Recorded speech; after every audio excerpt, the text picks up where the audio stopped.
And we're live. This is Dingo, aka Sex Machine 5000, and I never listen to None Taken.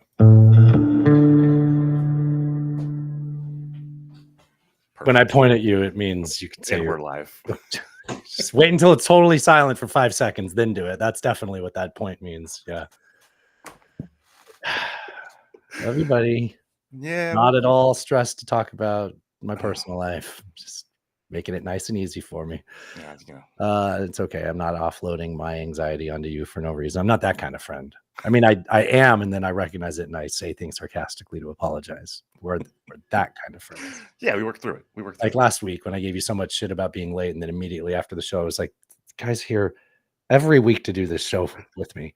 Like we do this for each other every week, and I want to give them shit for being 20 minutes late. Like, sorry. And it's not like I remembered it, you know. It's not like I remembered it a week later and brought it up. All right. No worries. We're good. Yeah. All right. You know, I don't want to get all political. Right? We don't do that here. But have you ever had a third-degree burn? I don't think so. I've seen people with them though. You know a guy. Yeah. So one of the things that's interesting about it is you can like see all like the burnt away flesh and like all the insides below, like the third layer of skin and everything. But like all the nerve endings are gone and burnt off, so you can like poke at it and it doesn't hurt. Oh, that's weird. Kind of interesting. Yeah. At least for a little bit. Is that just like our vibe as a country right now? Actually, that seems rather, pretty good description. It feels like it, doesn't it? Like, it really does. I don't mean to get all political. All right. I didn't expect you to have anything to say in response to that, so I'm pretty happy with just moving on. I got a clip for you, and I should probably get ready to do the show because we do this all live now. You ready? I'm ready. Ready for a show opener? Let's do it. The internet has been in an uproar since finding out that Rosa Parks' husband had a car. Y'all let me in this damn house. Should we record? Yeah, 1, 2, 3. All right, you ready? I am ready. Are you recording? Yes.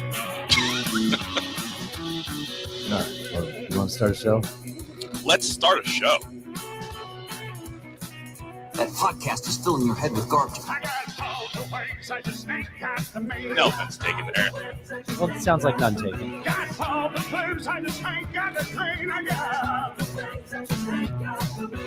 Ask your mama, she'll say the same thing. I got all the ways, I just ain't got the means. Boom.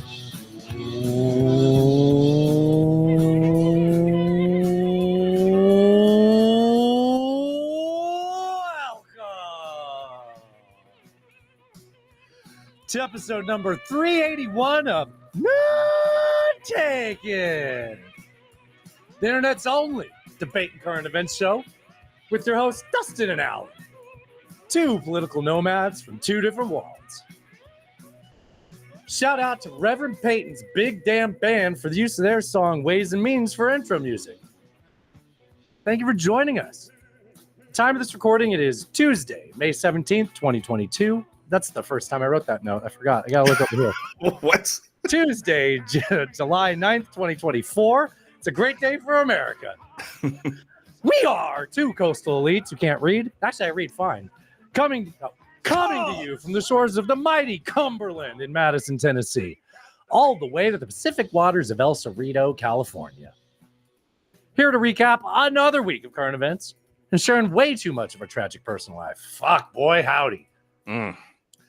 And taking a sledgehammer to the culture war echo chambers. Please subscribe right now wherever you're listening to this. We don't have an advertising budget. Y'all are ads. Remember we used to say that? What you can do is head on over to nonetakenpod.com and you can join the Patreon. $3, $9, $18 a month. $18 tier gets you this shirt. Says Culture War Veteran. Of course, you'd see that shirt if you were a part of the Patreon. I hadn't really thought that through when I showed that to the people. Guys, it's a shirt that has the I've just been showing that off to people that are already in the Patreon this whole time. Well, I guess this ends up on we end up putting the Patreon episodes up like 2-3 weeks later. I haven't uploaded any of those back onto the public feed in a while. I should probably catch up with that. That's for the people that join the Patreon. Anyways, it's a like a Vietnam vet logo, and it says Culture War Veteran. I should describe it in detail since nobody can see it if they're in the Patreon. Alan, can you save me here? Yeah, so nonetakenpod.com, everything you need for None Taken is there, including our merch store, where you can buy said t-shirt or other hoodies and mugs that we got over there. We got some cool shit for you. All our socials are over there, as well as all the RSS feeds that you need. You can find us anywhere. Subscribe and like and leave us a review. And don't forget to support the people that support us. Slickestdigital.com for all your SEO and marketing needs. Slickestdigital.com. Alan, what is up? What is up, everybody? Welcome to the show. Hope you all are having a good week. Hope you had a good holiday weekend. I had a great weekend, Alan. I'm glad you asked. Yeah, sorry about that. We'll get there. Man, I had a really good weekend. It was nice here in the Bay Area. And yeah, the weather was just beautiful. On this side, it was great. On the other side, it was like 100 degrees. But what? Yeah. Like on the other side of like Mount Diablo, you mean? Like no, like in the Pleasant Hill Valley side, like over there. Yeah. I'm by the water, so I get like San Francisco style weather as opposed to the rest of the East Pacific Bay. Waters of El Cerrito. Yes. So I got a hot text from my neighbor on Sunday. Yeah. Who I'd met. What's it? Bob's and Vagana. Who I'd met through Tim, and he's like, "Hey man, having a barbecue. You want to slide through?" And I was like, "Yeah, come over." It's literally like 2 blocks from me. So I go over there, and before I went, I was kind of like, because I'm thinking, okay, I've only met them a few times. They're very cool people, but I've only met them a few times. He said there's gonna be other people there. I'm like, all right, getting my social kind of ready to, to mingle with new people I've never met before. Yeah. And I walk in, and the first person I see is Allison. And then I see Tim. I was like, oh shit, I knew you guys were gonna be here. I was like kind of relieved a little bit. And I was like, oh, it's people I know really well here. Dude, I can get high and introverted and hang out with you. It was a great time, man. He made some really good ribs, dude. Just hung out. Did you find out the method? Did you do the 3-2-1 method? He did a dry rub, and he also did like a regular like barbecue sauce version. I really like the dry rub ones. I did not ask for the recipe though, but they were I haven't cooked ribs in so long. The other day, I haven't had ribs in forever, dude. I don't even remember the last ever since I met Miss Natasha, Miss Lady. Oh, right. Yeah. Well, no, I cooked ribs once, but I also did beef ribs, and beef ribs take like twice as long almost. Ribs take forever. Yeah, I don't like them as much as pork ribs either.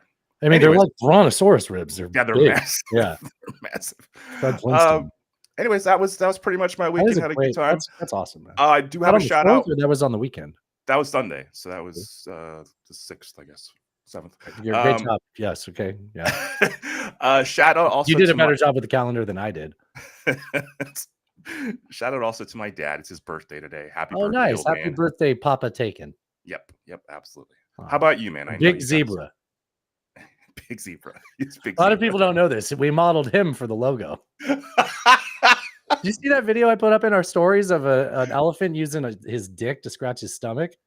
Oh, I think I did. You know that they can move their dick like they do their they can manipulate it like that? No, yeah, I did not know that. Imagine being some fly getting swatted around by an elephant dick.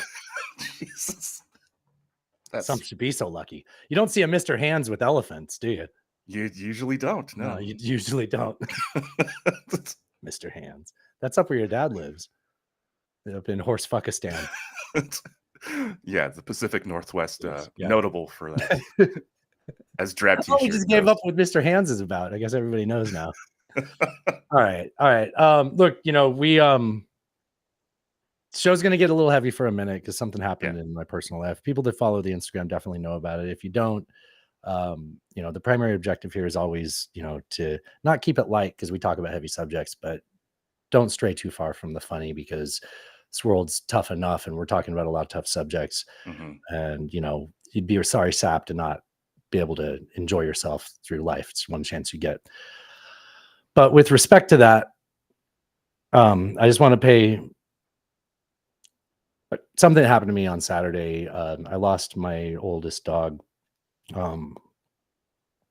I don't know if I'm gonna be able to keep it together in this. I tend to in these moments because I can imagine everybody listening. And it keeps my emotions more in check. I don't know. Every time I think about her, I start crying. So we'll see how I do. So I adopted her from outside, like in a little pen next to Trader Joe's in like 2014, and she was probably like 2 years old at the time. So I'm guessing she was like 12. What does that do? 12, 13? She was maybe like 13 years old when she passed. So she's just a tiny little white terrier mix that, I mean, those things are supposed to live forever, you know? So this really caught me off guard. And I don't know how much I want to talk about this. I'm afraid if I start talking about it too much, I'll forget to say some of the things I wanted to say that I made a note for. I really want to give a heartfelt and sincere thanks to, first of all, my asshole brother who never listens to an episode. So I'm just throwing this out into the ether. I did thank him, but he's been really helpful. He's checked in on me in ways that were really helpful and provided some good feedback to, you know, a lot of times people think like there's nothing I can say to help you. So like, but the kind words that everybody's been sending it's honestly been very helpful and I appreciate it. Thinking of you specifically, James, you had some really thoughtful words, and Thrash has sent me some cool videos of dogs and how sweet it is and how much we should appreciate them. And those at times were a little tough to watch just because they pulled on the heartstrings so much, but I'm glad it made me feel it was a net positive to look at those things. Good. So, Good. Yeah. We're not going to do this for very long, but I want to share this. Is it okay that I share this? Absolutely. Absolutely. Okay. So, Please. you know, she's there's one of those little white dogs that get crap in their eyes. You know, that's that breed, right? Yeah. Yeah. And, you know, they're always, you know, their stomachs make sounds and they, you know, they go throw up and eat a bunch of grass. And, you know, they're just little fucking street dogs that live forever. Literally, when I adopted her, she'd been living on the street. Somebody had picked her up outside of 7-Eleven, and it was right after the World Cup. And they had said that the story was the kids were kicking her around. And when they stopped, they stopped them and they said they had heard the kids saying it's World Cup. And it was just like, come on, that's fucked up, man. So she was a bit skittish for a while. I mean, all of her life, she was a bit skittish, but first few years, she was very skittish. But she really opened up, especially when we got Petra and Mithra and Natasha's old dog. You know, she felt like she was part of a pack. Yeah. And at times, she was at my mom's for a while. My mom would take her on walks, and she lived a great life. But all she ever wanted to do was just live under the bed. So at times I felt guilty that she didn't like to cuddle, you know? When me and my ex split up, I couldn't have her with me for the first couple of months because I was living at a friend's house. And my ex was like, come get this dog. All she does is lay down next to your side of the bed. Like, she was just so in love with me. But once I got her, she wouldn't fucking cuddle with me. And I'd be like, fine, go under the bed and hide, you know? She lived, you know, love on her terms, right? Some dogs are like that.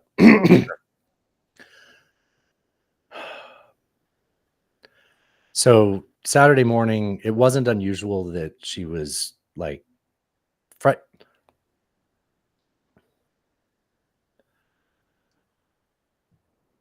like 6 months ago, we had a health scare with her at the dog park. She had bloody stools. We took her to a vet and they gave her a bunch of antibiotics and said that we think it's just this, you know, we'll give her the kitchen sink and she'll be good. And she was good after that for a while. And then her stomach started making the same sound she was making when she had that, but there wasn't really a return of it. A couple of weeks ago, when we were at the dog park, there was another not perfect. It wasn't as bad as before, but it was like, that's a little concerning, but it seemed to be an isolated thing. Looking back at it, so she, Thursday, she was fine. Like she ate dinner Thursday night before the fireworks. I think the fireworks gave her anxiety. Yeah. I think that must have caused thing, you know, anxiety can run body wreck. I think it probably flared something up.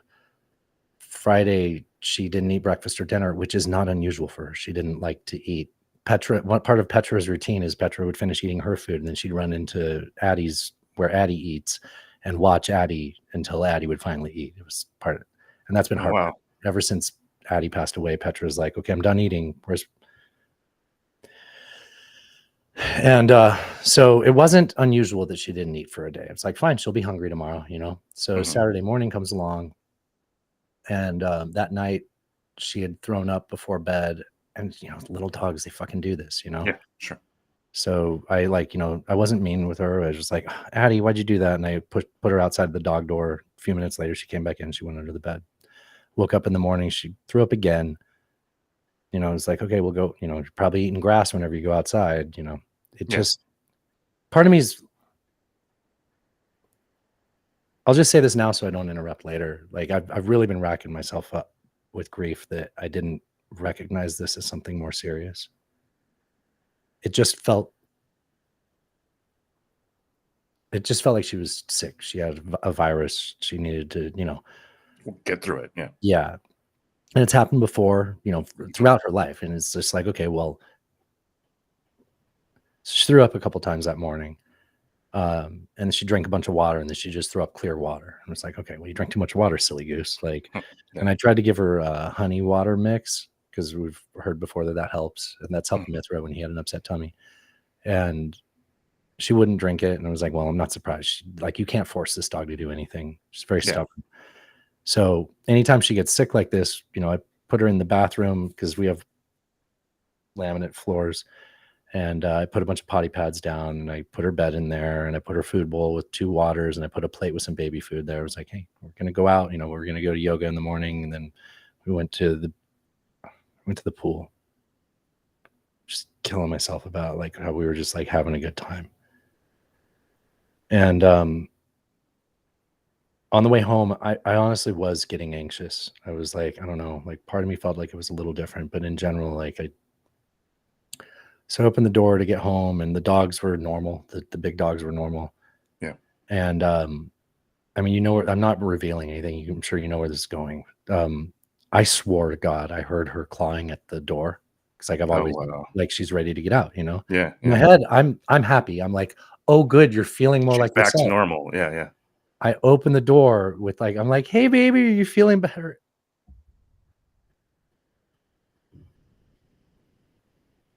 And she's just laying there stiff. And she had look guys, we're gonna have a whole fucking show. Don't punch out, okay? Like if you want to fast forward a few minutes, I understand. I need to get this out.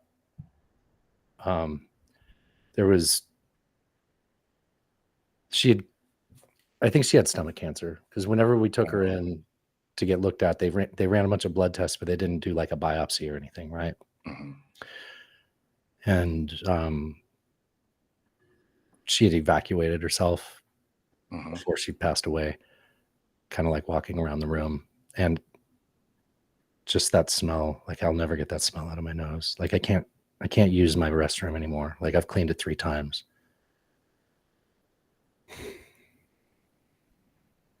It's not the worst thing that's ever happened to me, but it's the worst thing with a pet that's ever happened to me.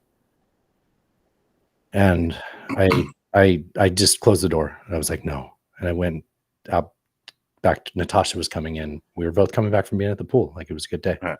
We were like, it's dinner time. Hopefully she's ready for dinner, you know? And Natasha's like, what? And I was like, no, I can't, no. And then I just went back in there and I just realized like, this is my burden. You know, like this is my pet. This is my family. I have to do the right thing. So I picked her up, took her out to the yard. I lifted the trash can and I just threw her right in, you know? Jeez. All right. Don't let comic relief on that. No, but and I have to. I'm sorry. That was a good, yeah, you injected some levity. I appreciate that. We have a corner of the yard. Our yard is full of fucking limestone and just it's hard soil. I dug a pretty deep hole back there. I mean, every time an animal's died, we've had someone either come out or we took them to the vet. They put them down. We took them out of their misery.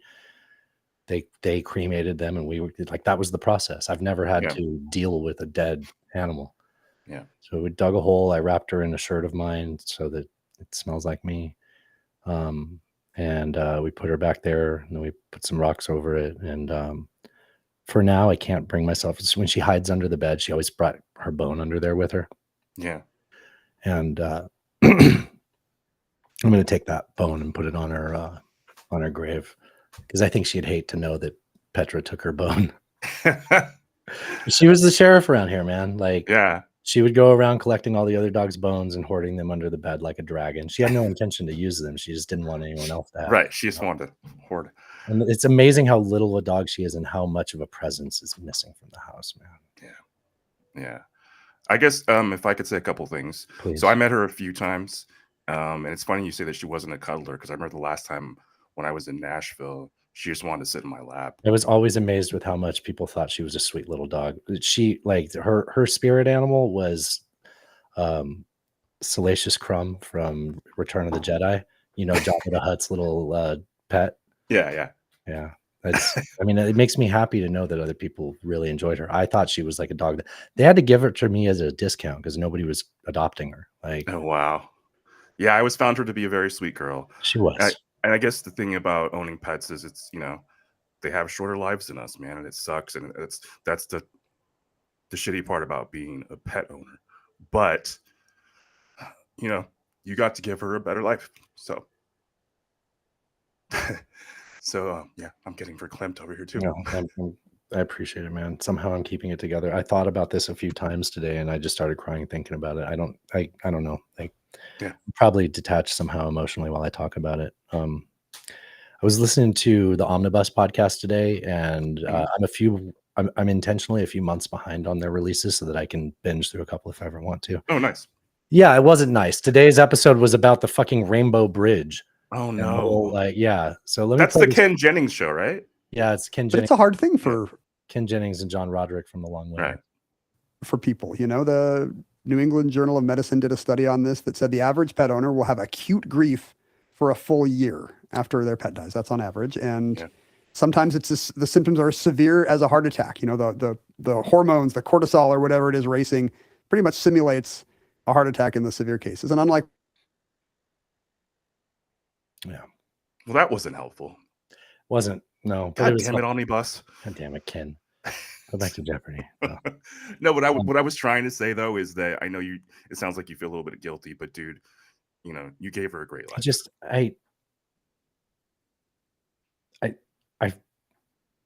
I fully expected to see her when I got home. Yeah. Like I just wish that I could have like really held her and looked at her one more time. Like, how when you look a dog in the eyes and you feel like you're hugging each other. Mhm. Like, I just felt bad for her at the time. And I was like, oh, look, when I put the bed in that room, she like curled up on the bed and didn't move. And then she normally like leaves the room when I put her in the bathroom. She doesn't like it. That's where she gets baths, Right. And I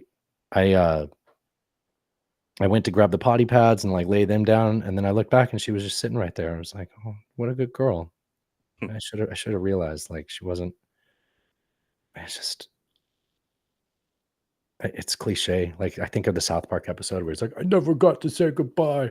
I never got to just hold her and tell her one more time. Like the only thing that makes me feel better is that this is grotesque. The fact that she was in rigor mortis when I found her, there's a time window that's going to be within. Right. And based on where we were in the day, she must have died shortly after. Mhm. And animals like that, when they are dying naturally, not from euthanasia, they normally go hide somewhere and die. She would have done it under the bed. Everything that was happening in that room would be under our fucking bed. And then I'd be mad at her, Right. I wouldn't be mad at her. Yeah. All right. I think I have something to transition us out of this. I don't want to talk about it anymore, but she was a good girl, and I wish that it just fucking sucks. Like I don't want to prolong this, and I don't want people to have to sit through this listening to it. So thank you for indulging me, guys. I'm sorry for bringing the show down a little bit. I promise you, what's going to happen here. Play the record, okay? Please. Casey Kasem. America's teenager. No, that's See, when you come out of those up-tempo Dick goddamn Clark. numbers, man, it's impossible to make those transitions. And then you got to go into somebody dying. You know, they do this to me all the time. I don't know what the hell they do it for, but goddamn it, if we can't come out of a slow record, I don't understand it. Is Don on the phone? Okay, I want a goddamn concerted effort to come out of a record that isn't a fucking up-tempo record every time I do a goddamn death dedication. Now, make it, and I also want to know what happened to the pictures I was supposed to see this week. This a last goddamn time. I want somebody to use his fucking brain to not come out of a goddamn record that is that's up tempo, and I got to talk about a fucking dog dying. Well, it's just fucking ponderous, man. Fucking Ponderous, fucking ponderous. All right. I have a couple lighthearted things to say about the rest of the weekend. All right. So the 4th of July, we did our traditional river trip where I get a fucking $500 ticket for, for Life Fest. Yes, on a 2-foot deep river. So we went to the Caney and we went down it. One of the guys got there late. This guy paddles slow and plays shitty music that can best be described as, I want to know if you get what I mean by this. Iraq War vet music. Okay. like Stained, not Stained, Like but Creed? Aaron Lewis. No, not Oh. Creed, like Aaron Lewis. Like Aaron. no okay. longer in Stained, but Aaron Lewis. Yeah. Yes, understood. Like if he played Toby Keith, I would have been happy. You know what I mean? But like, yeah, it was that stuff. Iraq War vet rock. And he had like a speaker that he's like So projecting fucking this loud, out. it's obnoxious. It takes Oh, up the God. whole river. I Like hate it's that. it's rude. I have a speaker that I play that plays. It's the Bose speaker. It plays crisp, clear, fills the room with a bong. Or maybe Yes. Paul Paul Harvey. Paul Harvey, yeah. Yeah. It's just fucking rude, and I'm embarrassed around him. So like we always just paddle ahead of him, which is easy to do because he's fat and slow. He doesn't listen. God forbid he listens. And so when he puts in at the river, he plays Chris Stapleton's version of the Star Spangled Banner from like 2 Super Bowls ago. I don't know. Apparently that's a thing, right? Which is fine. It's the 4th of July. Play the fucking Star Spangled Banner. That's fine. Not going to complain about that. I just rolled my eyes because I know where this is going. You know, it's like Chris Stapleton at best. Like I might be the only person on the planet that feels this way. Listeners, if you feel this way, hit me up. I can't stand Tennessee Whiskey, the song. I can't fucking stand it. I don't mind it. It's overplayed. Yeah. It's overplayed for sure. I fucking hate it, actually. He played the national anthem like 4 times. One of which was while we were sitting at the beach and somebody was floating by. They weren't generating. So generating means the dam's open and the water starts flowing faster, right? Okay. And the water level starts to rise. Otherwise, it's kind of a flat surface. It's barely moving. Pretty placid. They're not. Yeah. So people are floating by very slowly, playing the Chris Stapleton Star Spangled Banner, and they're like 2/3 of the way through it. He's like, "Oh, I love that song. I got that song." And he turns it on louder than theirs from the beginning. God. Can you imagine the way it feels to get that far into a song and be like, some dipshit is going to like, I'd be like, I like this song and you're ruining it presently. Like, yeah, That's God, I horrific. fucking hate this guy. Found out nobody else in this group likes this guy. And well, let me not say that. Nobody else in this group like has seen him since last year when he did the exact same thing. And now that he's done it 2 years in a row, it's like, I don't want you to be in the group when we announce we're doing the Caney trip next year.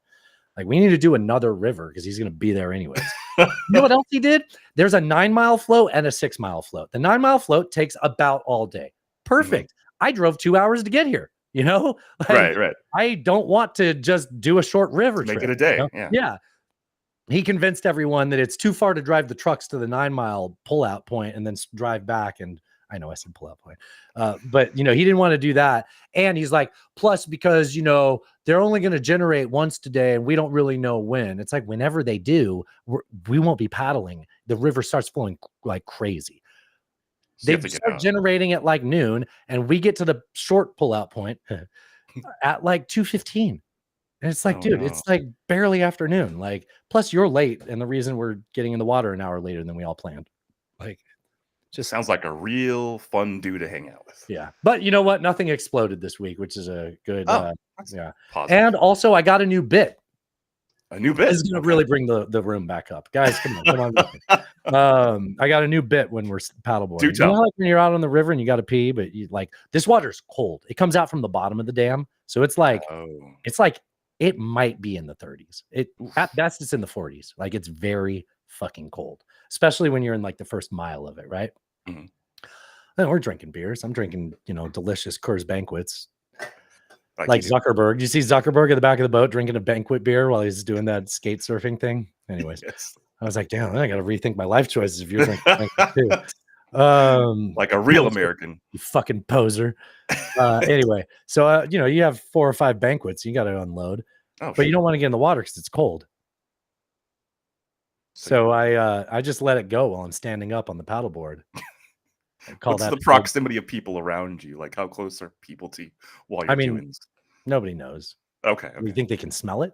I'm just It's beer piss. It smells like nothing, especially That's what early on. you It's the think. next day when it starts to smell. No, at first it comes out all clear and odorless. No more The- odor than a hot biscuit, Alan. the Chris Stapleton guy is doing a podcast right now, being like, "Dude, this guy just pissed, like standing up on his paddleboard. Well, do you It know what we smelled call like that? shit." You know what we call that? What? A Joe Biden. But Natasha doesn't like to stand up on the board as much. Uh-huh. So she was sitting down doing it. You know what we call that? What's that? An FDR. I'm joking. Natasha didn't do that. She didn't do that. She didn't do that. She'd be Sure. afraid because you probably get a UTI if you did that. Yeah, you She's don't want to scared do of that. UTIs. Girls are always worried about UTIs. It's- Suppose if I had one ever, I'd be like, oh, well, I'm scared of UTIs. That's why you need that jug of empty iced tea, or what was it? Jug of I don't know. pretzels that you peed in last week. Oh, I don't talk about that. Oh God, she was so disgusted by us. Well, I by mean, me. yeah, You didn't even know I was doing it. I thought you could hear it. I had no I had idea. to show you. Yeah, You were Thanks pretty for that. disgusted too. I Yeah, was. Thanks for that. All right, listen to the debate episode for that. Okay, let's get into our comedy segment. Thrash sent this in. This is getting the audience in on a prank against the comic. They convinced so they're holding up cue cards while they're introducing the comic, like Love Actually style. Okay. And the cue cards are basically saying like, don't clap. Like it's a prank on the comic. Don't react. Intro as to what he's talking about. He's not laughing. And he's a very great man as well too. He's performed several times around the place. He's been in the festival, so give him all your love when he comes out. Is that right? Well then, without further ado, can we please welcome to the stage Mr. Guy Williams? It's fucking painful, dude. We're not going to play this whole bit. Just give you a minute. Maybe give you a few seconds. Thank you for clapping. I appreciate it. It's great to be here in Auckland today. It's great to be here yesterday and the day before that as well. I live here. Yeah. So I went to the gym today. I didn't work out. I just like. Auckland's New Zealand, right? Yeah. I'm not used to hearing Kiwis that don't sound fucking obnoxious. Like this is really unusual. Like you're telling me you're from Auckland? I don't know. I can stand your voice. That seems weird. To watch people struggling.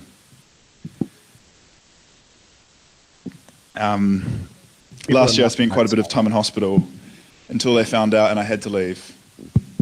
Ow. Oh my god.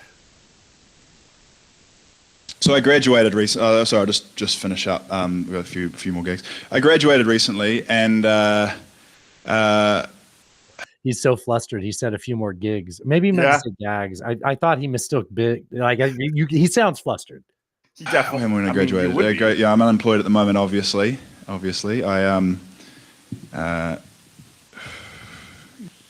I've got a huge student loan. The government announced recently.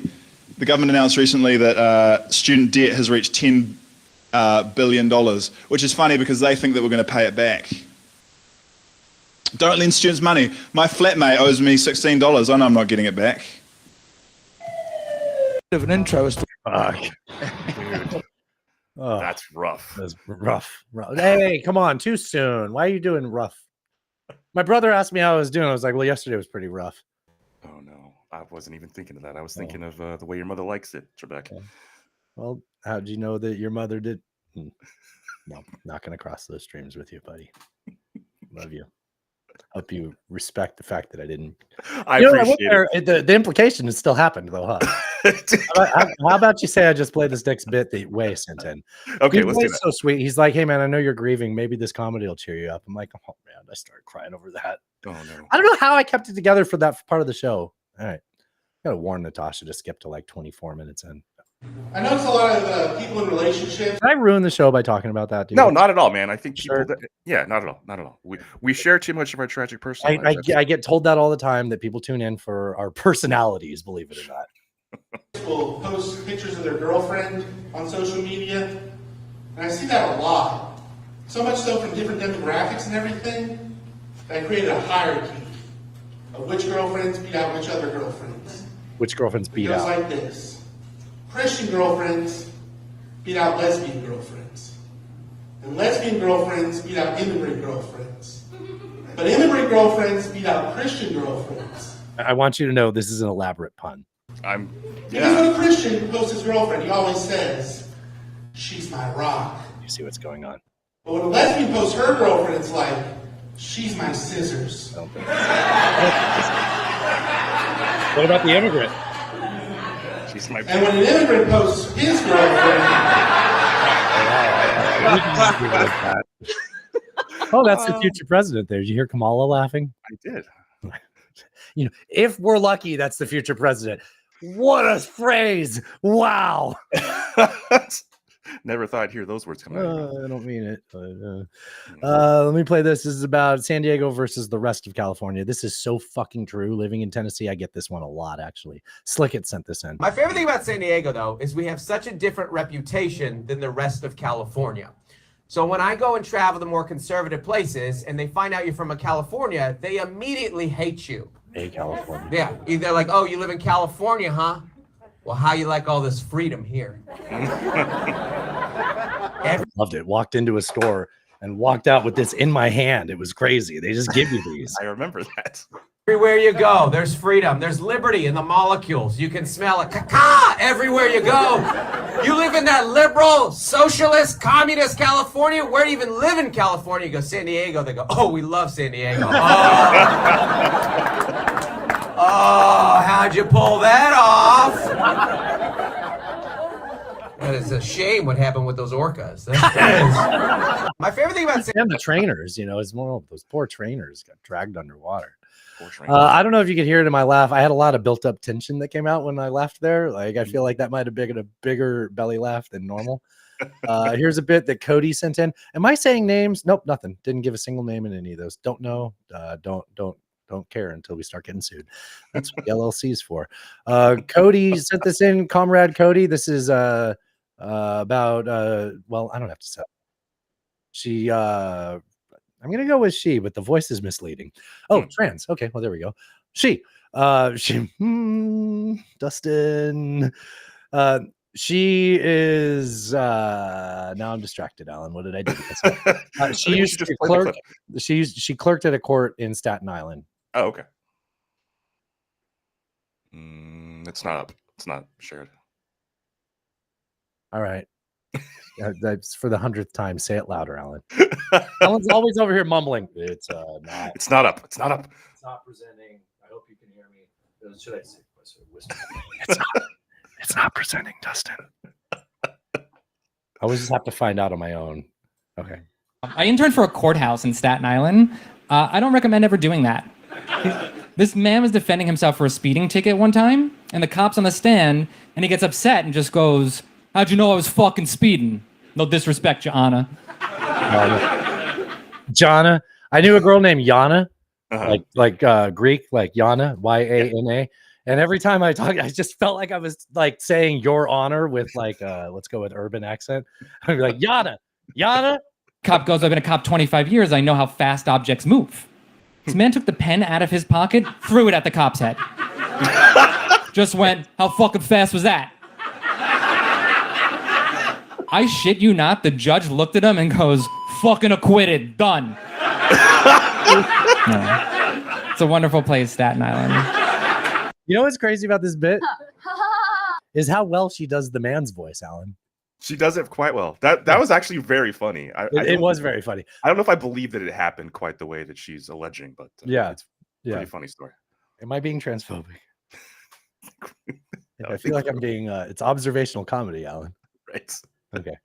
This guy's gonna. This is the guy. I'm sharing the tab, right, Alan? You are. Okay. Is this the guy from Yamad? He looks like Hamo. I don't know. Yeah. Yeah, it is. Hamo? Okay. Yeah. So he's going to say Bucks party. That's people outside of America saying, in America, we call it a stag party. Not we, our parents would call it a stag party. It's what normal people these days call a bachelor party. Yes. I was at a Bucks party a little while ago, and one of the strippers asked me if I wanted to have a blow dart. And do you know what a blow dart is, Alan? I do not. Well, you're about to find out. I'll be honest, my familiarity with the term blow dart was limited to like watching movies based in the Amazon where one of the tribesmen goes like, but apparently it also means when someone blows cocaine up your ass with a straw. What? Wall Street. Yeah, remember that? Have you ever had someone suggest something to you, and even though you've never done it before, you just know straight away it's something you'd enjoy?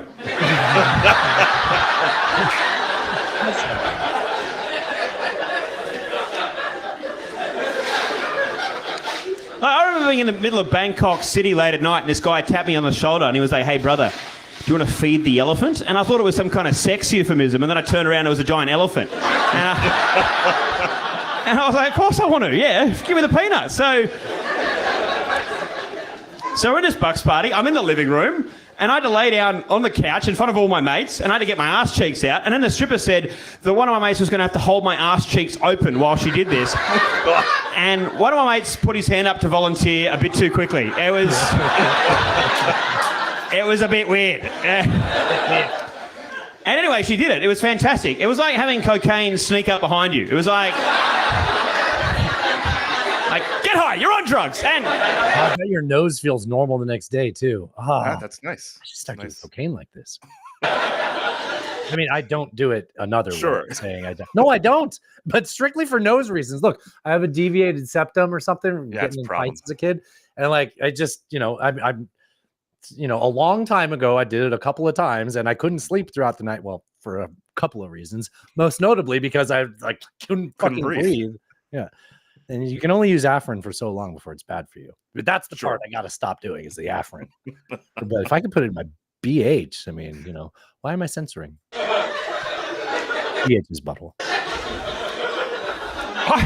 I had such a good time, I told my mate about it, and he was like, "Oh, dude, that's awesome. Quick question. You've got two hands. Why couldn't you have held your own ass cheeks open?" And still now, I don't know why I couldn't have done it myself. I was at a... That's very funny. Oh, God, buddy. I got to tell you, I really needed this show with you, man. I really needed this. Dude, I'm glad we're doing it. That was from Josh. Thank you, Josh. Thank you, Josh. Felina's Josh. I stopped calling him that, but there's a lot of Joshes out there, There's a lot of Josh. I mean, I went to Bible school and stuff, so there's a lot of Caleb's and Josh and Jacobs. Yes. I get Josh and Jacobs confused. If I meet a Josh or a Jacob, the next day I'm like, "Is that Jacob or Josh?" I don't know. You always remember the Caleb though, because they have the same voice. Sam Morrell, friend of the show, Sam Morrell. Oh yeah. Wait, is that the friend? Of the show? That's Mark Norman. Friend of the show, Mark Norman. Sam Morrell was there, but in the bathroom at the time. Okay. At the event. Because they both have that Bodega Cat. Yes, they were both doing the Bodega Cat. So Sam Morrell, this is a transition into more of a... Oh, how about that? This is traditionally might be a how about that, except comics go on morning shows and do their comedy because they're like, "Dance Monkey, hey, I heard you have a bit about this. Why don't you do it in front of no audience with people that won't laugh? This will be great," right? And normally it's with a bunch of coked out DJs. So it's like, all right, this will work out, right? Maybe there's a couple of blow darts with the interns, right? Right. Right. So they don't sniff, just so they don't sniff, Alan, like Trump Jr. What was I talking about? Oh, so here's Morning Joe. So they're on the Morning Joe, MSNBC, a place where people go to laugh. And they're so Sam Morrell has this posted as him bombing on Morning Joe. One of your comparisons were guns and babies. Now, this is something I must admit. I think some crazy stuff in my head throughout the day, just wandering. I'd never put the parallel of guns and babies together. I need to stress this to people that aren't Alan, who watches 3 hours of cable news a day. If you don't know what we're saying, this is an MSNBC morning talk show with a man in a suit who hosts it with his fucking wife. Yes. Who's like the daughter of a diplomat. Like, this is not a place where there is no universe where this was going to be funny. Correct. That's Yeah, they're- absolutely true. But you do it masterfully. Explain. Yeah, well, both are easy to hate, but then you hold one, and you're like, I kind of get it, you know? Yeah. Both annoying on airplanes. Yeah, If you're both dating annoying- someone new and they have yeah. either, you're like, it could be a problem. Joe keeps talking over it. You know? If you're dating someone new and they have one, it could be a problem. And both will be in a school soon. Oh, man, what I if you- don't like that part. Ooh, I hit the long Taylor. I apologize. All right. Well, let's get into our. Oh, how about that? I got a 4-pack of Cody Tucker's Did You Know Things. Cody Tucker, fan of the show since he follows us. Yes. Fair to say, right? Fair. Let's go with that. Fan of the show. Cody Tucker, he had a guest on, Ralph Sutton. I only learned this year that Taco Bell was named after a dude named Bell. That's why it's called Taco Bell. I didn't Isn't know that incredible? Yeah. German chocolate cake is named after a dude named German. It's not German.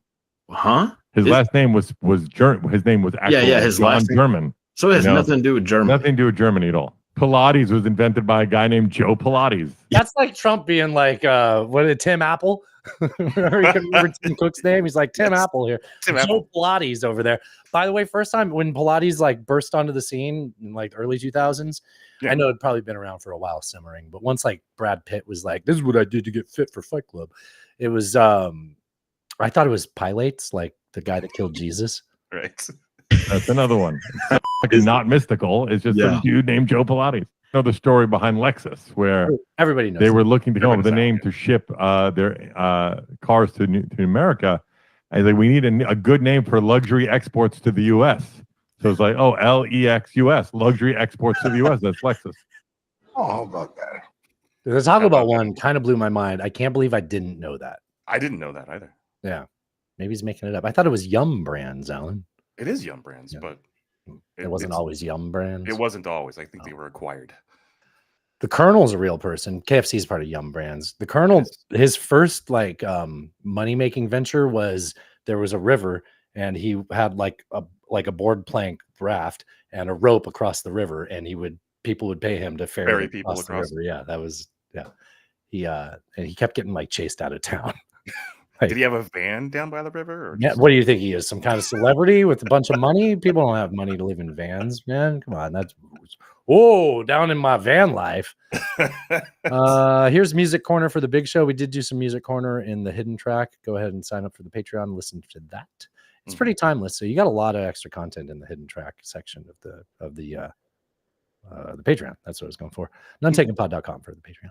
Yes. You see what I think is we talk about it at the beginning of the show and we don't talk about it again. People forget. Oh yeah, I got my phone out. I got to go to there. You know, it's Got to reinforce that message. Yeah. Yes. What was I doing? Music. Music.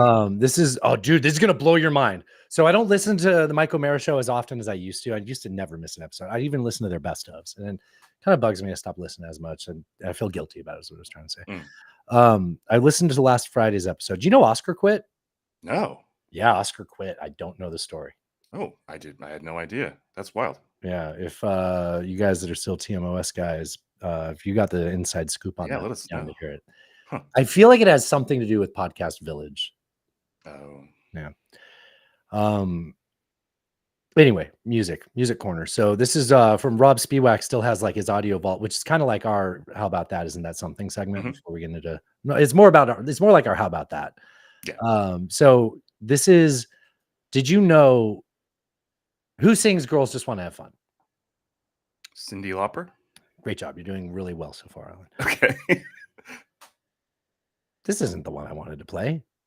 Oh, you still got the Cody Tucker thing. Don't worry. Okay. This is very disappointing. It did not copy the original version of this. So Cyndi Lauper version is a cover. Really? Yeah. Oh. And I got to do this on the fly and hope that it finds the yep, got it. All right. So a man named Robert Hazard. So a man wrote it, or at least, a man wrote it. Okay. You know, like anything good in this world, Alan, a man did it originally. Listen to this hot fucking garbage. I'm sharing it, Alan.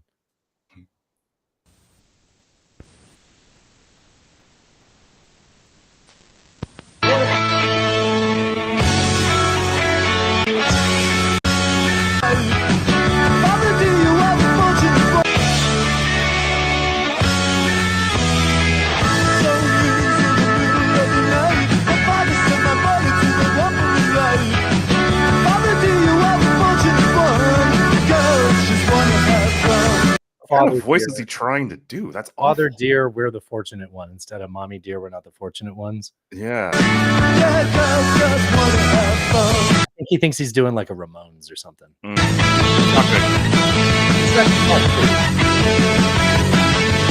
good. I can imagine being inspired by this to do it better. But there you go. You have the original of Girls Just Want to Have Fun. So before I play Cyndi Lauper talking about that, Mhm. I want you to tell me if you've ever heard Cyndi Lauper talk. Oh, So when you think of Cyndi Lauper talking, you imagine right. like just some, like poppy, American teenager voice, maybe a Valley girl, right? Sure. Yeah. Do you have any idea what you're ready for here? Like, have you? I must have heard her talk at some point, but I can't remember. No, so I have no idea. No. I'm gonna search for something to play while I'm playing this clip because when I think of, so I didn't know this until like maybe it might have been like 2014. She was on The Celebrity Apprentice. Oh. And a bunch of other contestants like ganged up against her to like get her pushed off. Get her knocked out. Yeah. And she was trying to say, what do you call the phrase when people they throw you under the bus? Right. Yes. She says, "You're throwing me under with the train." Listen to this woman talk. I want you to hear what she's saying. It's important. This is really cool insight. But for the first few seconds, you're going to be like, that's how she talks? When I was growing up, I watched the women around me, and it was Italian American. I watched them, and they never got to fulfill their dreams at all because they were told things that you couldn't go to school. My mother had a nice voice, a really beautiful voice, and she got a scholarship to go to a special high school in Manhattan. She's from Long Island. But my grandfather was very conventional and felt only. Yeah, she sounds like DiCaprio's wife in what's her name? The fucking smoke show. In Inception? Yeah, no. In Wolf of Wall Street. Oh, Which yes. apparently yes. is how she talks. She sounds the same way in Joker. All right, back to this. Whores went to school in Manhattan. And for me, I always read history a different way. By the way, this is from BBC Woman's Hour. And when I riveting, saw really. what my mother went through and my aunt wanted to be a model. So you can only imagine what they thought that was. So the women, your aunts, your mother, they weren't able to fulfill their potential. They were disenfranchised. Yeah. You were also told as a young female that you were going to cook and clean for the rest. Okay, I thought this was the clip where she talked about finding the song. I apologize. So in the clip I intended to play, she she talks about how, she changed the lyrics around and she arranged So it. she heard the original and then And she's like, "Oh, this can be better." And she intentionally changed it from like "Father dear, we're the fortunate ones" to "No, mother dear, we're not the fortunate ones" because girls just want to have fun. It's a little bit. There's some protest in there, right? Like, and it maybe just she sounds was like. getting to that here. Maybe that's kind of where she was. Do you want me to keep playing here? Rest of your life. And I always look at them and think to myself, for you, maybe, not for me. Nah, that was it. Okay. Sorry for the letdown. That voice, though, man, I was not expecting that at all. It blew my mind, right? Yeah, that's pretty. Wild. Was this the one I played? When I was growing up, Yeah. Here, maybe this is it. when they said to me, think of what it could be an anthem. You know who they were talking to? I burnt my training bra at the first woman's demonstration. This was the one that I was thinking of. How funny she sounds. Yeah. At the Alice in Wonderland statue. I was there, and I burnt it not just for me, but for my mother and my grandmother, right? The women whose shoulders I stand on. So that's who they were talking to. They may not have realized that was who they were talking to, but that's who they were talking to. It was written by a man for a man. And one, it's not the same point of view. Two, I did try and sing it like him, and it sucked because you can't try and sing it like Robert Hazard. I didn't sound good, and the whole song didn't sound good. You might as well just listen to his version. So I decided one more shot. But you changed the lyrics as well. I realized that instead of, oh, daddy dear, we are the fortunate ones, you could literally say, oh, mama dear, we are not the fortunate ones, because we're not. So I said, okay, now we take it apart and put it back together. You play this, and we all heard what it could be. That's really beautiful. I'm glad I found the right clip. Yeah, I mean, so essentially, it was kind of a protest song. Yeah, right. You would never guess that. Just because it's so fucking poppy, right? Yeah. Interesting. Well, sorry for the first clip, but I guess it doesn't matter. So apologetic. All right. Do you want to hear? This is our. Oh, about that. You wanted to see this guy's hilarious. He's scamming scam companies, or he's asking. You've seen? Okay, so he's doing interviews and just bombing them. Does it matter if I have any felonies? It depends. What do you have on your background? Well, I got some normal felonies, and then there are some that are a little more serious. Some allegations. Okay, like what?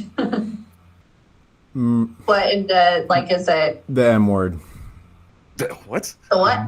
M. The M word? Okay, do you M. have, M. As was in, it, as in male, not M as in male. male? Okay, I was like, okay, Like so male male, fraud? like what was it exactly?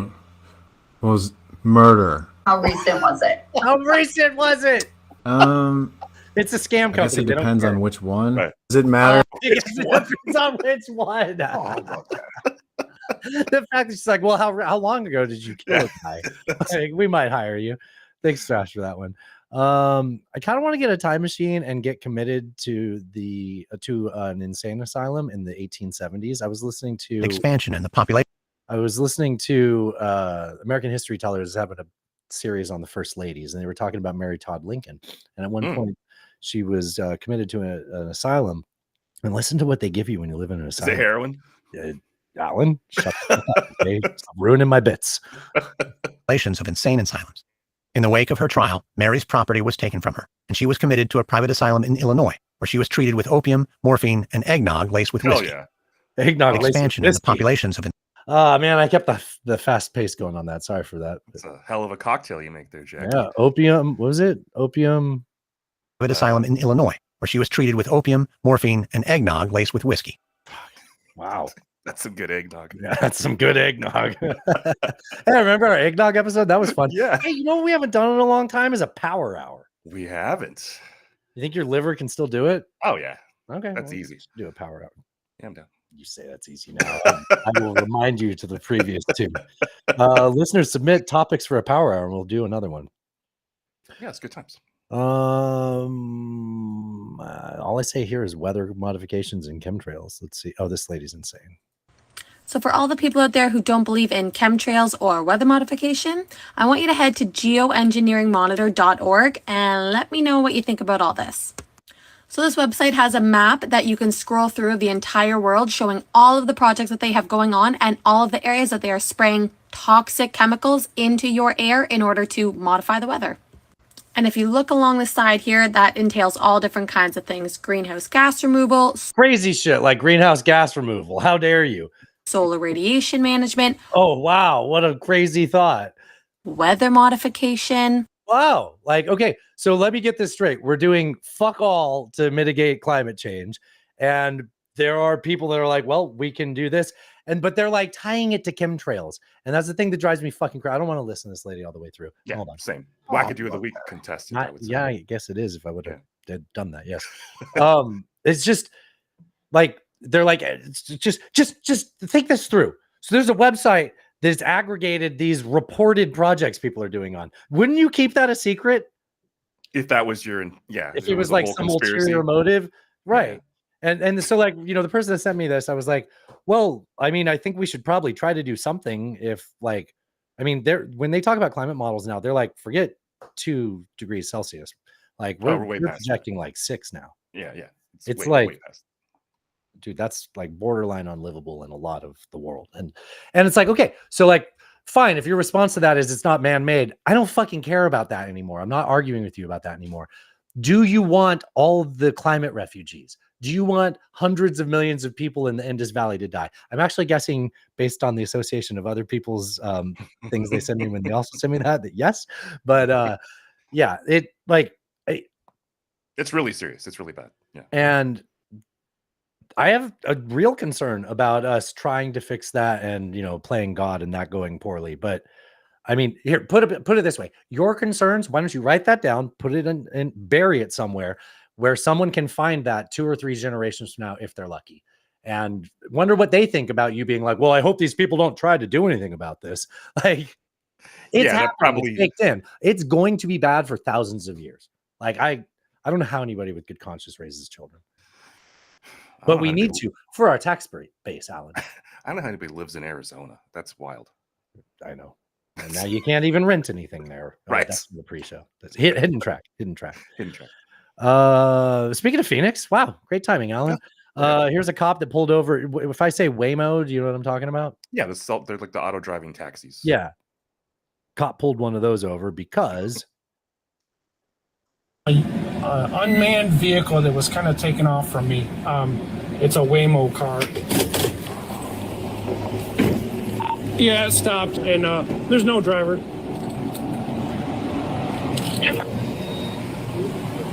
Hi. Connected to rider support. This call may. That's fucking creepy. That is creepy. Cops called its boss. Excuse me. The car called its boss when the cops showed up. Basically, let me get my lawyer for you. Right. To be recorded for quality assurance. This future is fucking horrible. This call is being recorded for quality assurance after we drove into oncoming traffic. Yeah, this is Officer Hines, Phoenix PD. So your car here drove into oncoming lanes of traffic. Why does this guy sound Canadian? He does. Okay. I'll go ahead and take a look at that right now. Imagine if you were like, officer, I'll have you talk to my lawyer, and he's like, okay, I'll take a look at that. Pull up that video. I wish we all got treated like a driverless car. And then he took out his gun and shot it 6 times because it was made out of black materials. It went into opposing lanes of traffic, which is real bad. That's real bad. Real that's bad. probably what he'd say if it was a person, right, Alan? Not at all. I gotta. Unbelievable. I don't know why I turned it into a class thing, but it drives me crazy. These robots out here getting treated better than the average citizen. That's pretty wild. Probably could have played. You know what? Right there. Wackadoo of the week earlier. Yeah. This is our Wackadoo of the week. Okay. So Candace Owens, who you haven't heard from in a while, ever since she had her whole kerfluffle as she left the Daily Wire. Am I saying all these words right? Yep. I don't really pay attention to that whole what do they call that? Entertainment complex. Sure. So you didn't watch their movie they made about the whole sports team? Yeah, Sports Balls was Sports Balls. Yeah, I think it was. The S'more News version of that was really funny. It was. That's the extent of that. Yeah. Yeah. I mean, of course, I come across it all the time because it's in like paths that I cross. Sure, it's in that zeitgeist. Yeah. Let me share this tab. So I'll back it up and turn the mute off. She talks about flat Earth and the cult of science. That's kind of the thrust of this. But it starts off with an intriguing question, Alan. I wonder what you'd think about this. Me, my poor husband. Just imagine being married to me. My poor husband. Alan. Just imagine being married to me. No. No. I mean, she's pretty. Yeah, I think I'd be divorced. You've never imagined being married. No. Yeah, my poor husband. He rolls over. He's like, "What are you reading?" And I feel like a regular wife says something. I don't know, maybe a love series. Nora Roberts, sweeping her away. Me, on the other hand, he rolled over. He asked me, and I said, "Oh, I'm reading a flat Earth theory." Are her eyes too far apart? I can't tell if it's that, but there's something odd that feels artificial. Like coming out of like this area, right? Yeah. Yeah, it's like an uncanny valley thing, right? Yeah. Oh, I'm reading a flat Earth theory. This bitch got into flat Earth theories in 2024 after privatized space flight. Like, I thought this died once like billionaires started going up into space with celebrities, and they're like, "Well, look at that, it's round." It's round. Turns out it's round, and all you have to do is pay enough money to prove to yourself that it's round. Like, how is anybody still believing this after all it takes is money to prove it? They're like, "Well, we won't pay for that. We can't. Like, we don't want to actually." Didn't you watch that something about the curve, that documentary where they did the whole elaborate test and they're like, well, this can't be right. This is proving everything we believe to be wrong. Flat Earth theory. What were you gonna say? This is a woman who flies across the country and the world constantly to do her job.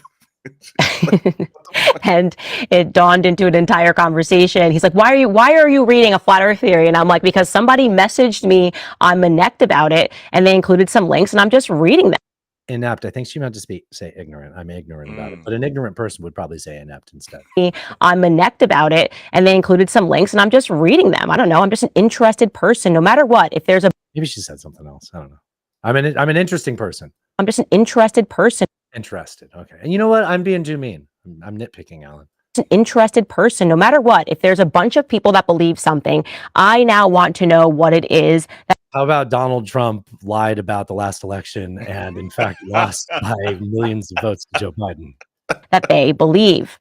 And of course, he pushed me on this and he was talking about the earth curvature and science and science and science. And of course, she has a beige Stanley Cup. Dude, why do all these influencers have neutral colors these days? I can't stand the neutrals. Like, I need pop. I'm sorry. I think that's valid. Pop is important. Beige. Look at these. You're going to start noticing all these girls have 90s computer keyboard beige Stanley Cups. It's like, no, we got rid of that when we realized all our keyboards turned into that color. Yeah. Science. And I said to him, listen, I'm not a flat earther. I'm not a round earther. Actually, I'm sorry, what? You're not either. You do, in fact, have to assign yourself to one of these camps. Round earther. Actually, what I am is I am somebody who has left the cult of science. I have. So what she's calling the cult of science, I think me and Alan would probably say is called the reality-based community. Right. The cult of science. I have left the mega church of science because what I have now realized is that it's weird that she's insulting mega church when I would imagine a large part of her audience, not all, is evangelical. That's probably true. It's based on my experience where this overlaps. Not everybody. I'm not ignorant to that. I'm not inept at that. Because what I have now realized is that science, what it is actually, if you think about it, is a pagan faith. What? Science is a pagan faith. It's a pagan faith, Alan. Yeah. Yeah. So I've left the mega church of science. How dare you slanderize mega churches while you go on to talk about use all that coded language, right? Like, right. That's I do my own research. Like, that's the final boss if I do my own research. Yeah, I think you're right up there. Yep, you got it, man. And she just does it in circles. It's like, well, there's no point in your circular logic where I can intercept your thought process and provide you the opportunity without me telling you to, just by asking you. I can't ask you a question that can help you realize reality because you'll just divert over to here and go back to your previous statement. It's like, you realize this is like a failure of logic. Like you're insulting the fact-finding driving force of what has put our, for better or for worse, our species into hyperdrive in the last 200 or 300 years. Like the scientific revolution, the way that the scientific method for addressing questions that we're curious about and having a hypothesis, proving it wrong, and never truly finding an answer sometimes, but only saying like this has to be true based off of eliminating all these other things. That we took that and we made a society off that. We said this is a constitution where there is no last word here, but we will have, co-equal parts of government that will keep each other checks and balanced, ideally for a while. And that nobody wins as to what the perfect society is because we will keep continuing to refining that, right? Like it has brought us to here. The problem is by having a process where you reject the bullshit, you have to entertain the bullshit like she's saying she's doing, right? Which I'm not a hypocrite about that. She's picking up things that have been resolved, ignoring the way they've been resolved so that she can entertain herself or continue her grift by entertaining people that are curious about that. These are things that have answers to them unless you reject those answers, right? But what I was getting to is we have to entertain bullshit so that we can cut it away from the reality we discover through that process. And thanks to entertaining videos and the way social media has kind of hijacked our, I mean, even just the way. Do you get what I'm getting at there? The way that social media has sort of hijacked our entertainment, the way we process information. Yeah. Yes. I think the irony of that is that she is able to broadcast that show in 4K quality to her hundreds of thousands of followers. Probably using online. satellites, right? Probably using satellites. With but incorrect definitely fiber optic communication. Which is like, okay, okay, so you're gonna deny that the world might be round and still benefit from all the progress that we made in the last, the 20th and 21st century. Like, it's insane, Dude, it's either ignorance or it's intentional. And she's a grifter. She's a grifter either way. Yeah. But yeah. And it's infuriating that anybody falls for that. It really is. It really is. Almost done here. Oh, That's a long. How about that? Is that okay? Yeah, sure. Let's go. All right. How about that? Self-conscious. Do you like those videos where they do mashups of all the out of context phrases? I do. I love them. Now, when I say that, I'm of course talking about one of my favorite Instagram accounts, NASCOM. Oh, they come out with another bang. Feel big? Well, we're not going to get 8 inches. There is a little spray. I believe weather is coming. This one gets better and better. That's a puddle. We know that rain is coming. And they just are kind of squishy. They almost feel flat. The 3-car who will be coming. 16 of Alma Van Gisbergen. Kyle Busch wedging his way under Denny Hamlin. Zane Smith is going to jam it into the bottom. He radioed in, said I have to come. Bean. The weather is coming. They feel the pressure of the leaders coming. There's rain coming. Do you come? He said, wet. Sudsy. One heck of a lick. Are very slick, and that's the way I like it. Keep my thing straight and manholes. I mean, it was just way too much spray. Like tight asphalt. You said Kyle ate it all. Well, there's still more. Okay. So it leaks a lot? No, I was looking for like a banana or something, maybe some nuts. It's hard. Shane Van Gisbergen. They've failed to finish in various ways. And then everybody will be coming. Yeah, you might see some guys at the back come. So it was just a matter of let's come now. Oh, no, I think it's still much too wet. And Bell's just going to jam it in there. With no one coming except for the leaders. And he's got Kyle Larson breathing down his neck right now. I think it's just too wet. There you go. The 3 comes. I think, Jeff, he has to come this time. I think everyone's going to come. Did not come. And Brad Keselowski's got a lot of company in the back door. He's just trying to find as much wet ass. The 45 is absolutely coming, and he knows it. I'm probably going to wake up naked on the bathroom floor again. Not only. Thank you, NASCOM. Oh, that was great. Every Sunday, I'm like, oh, fuck yeah, they did another video. Like, I don't know how he awesome. edits these so fast. He posts them Sunday night. Really nice. Yeah, it's great. Of course, when I was talking about people editing together out of context audio, I was, of course, talking about, for now, friend of the show. We'll see after this clip. So James, sorry, let me say this is the way I normally present him. Sir Jamie. Sir Jamie, I've been saying things in the show where I say, Jamie, you know what to do, or James, don't, where I'm afraid that he's going to. And then lo and behold, the next morning, he hasn't sent me a clip from the show. And I'm like, oh, I guess he stopped listening. So self-conscious of that. And so last week I called him, motherfucked him about this. And he's like, hey, bro, I've been saving these up. So he's got a whole. He's got 54 seconds of it. Oh, jeez. I played 5 seconds of it. And I was like, what am I doing? I got to play this on the show. And I told him that. I was like, hey, I saved it to play it on the show. And he sent me back the Tim Robinson going, you sure about that? So can't wait. I can. I'm anxious. I had a rough week. I don't need this, James.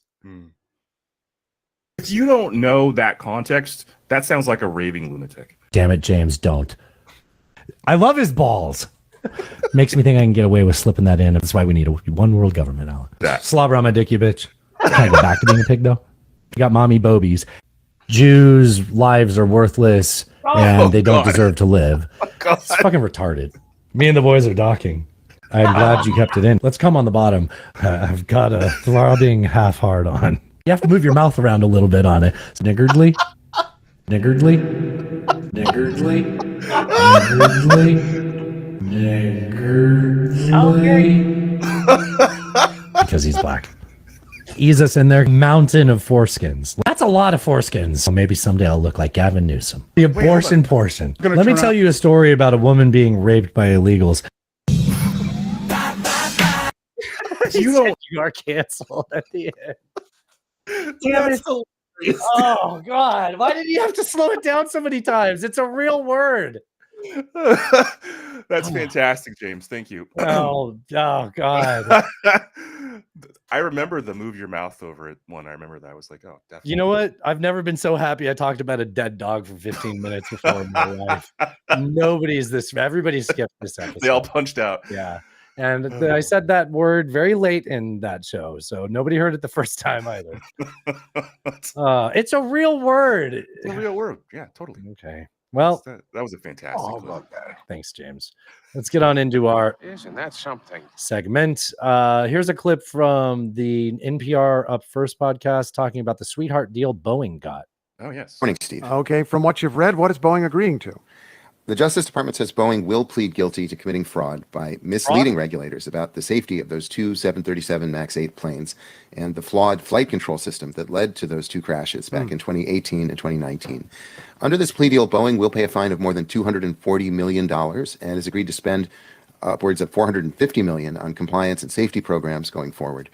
Boeing would also be under formal probation for 3 more years. You're grounded. Oh, no, they can't ground them, actually. That's the issue. Now, if all of this sounds familiar, it should. Boeing and prosecutors reached a similar agreement back in 2021, known as a deferred prosecution agreement. Okay, apparently it was This is what allowed them to do the same bullshit anyways. really deferred. What happened to that earlier deal? Yeah, Boeing agreed to pay a similar fine, and it promised to make big changes around safety and compliance. In exchange, the Justice Department agreed not to prosecute the company. But the Department of Justice now says Boeing did not hold up its end of that deal and essentially So they gave them the exact same deal 2 years later after whistleblowers have killed themselves to get attention on it. Right. gave the company. By the way, I'm feeling really proud about that assessment. People are like, he was killed by them. Look, I think it's fun to think Boeing kills whistleblowers too, but I think that guy wanted to get the attention on it. I feel like the fact that they ended up getting the lawsuit slapped back on him had a lot to do with it. But dog, they gave him the same fucking deal. Yeah, and so now the fight is that the with the judge. Well, there's a minute. Okay, all right, let it go. It probably tells what I'm supposed to say. All right. Of taking this plea deal or fighting the felony charge in court. There are some key differences this time around. For one, Boeing has agreed to plead guilty. That didn't happen last time. Also, this time, Boeing and the DOJ have agreed that there will be an independent monitor to make sure that the company is compliant for a period. Okay, there was a fight. Go ahead, talk about that. They're not getting. So the independent monitor, as it stands with the current agreement, Is that like a special master, like the president has? something like that. But it's essentially somebody that's supposed to oversee and make sure they're not doing this bullshit anymore. But the current agreement allows Boeing to nominate the person who will be that. This is just like when they're like, "Yeah, trust us. We'll make sure the pilots, learn how to fly this new auto, or this whatever it was." So this is the wolves watching the sheep, essentially. Yes. And so the families of the people who lost, relatives on those 2 flights, are like saying, no, that's not okay. There needs to be a different way for that person to be appointed, and so that's what they're fighting about currently. After they've got their Yes. plea deal. Okay. Right. There is a thing at the end of here. If he doesn't say it, I'll add it. I can't remember. Okay. I think it's part of the next minute. Of 3 years. And under the proposal, that monitor will be appointed by the Justice Department with input from Boeing. There must be Boeing would thousands nominate of people interested in this case, not just people at Boeing, but the relatives of the hundreds of people killed in those crashes. How are people responding? Yeah, the family members of the crash victims hate this deal. They say this is once again a sweetheart deal for Boeing, just like that earlier agreement, and that no other criminal defendant would get a friendly offer like this from the government. Family members were hoping to see even bigger fines, as well as personal accountability for Boeing's leaders.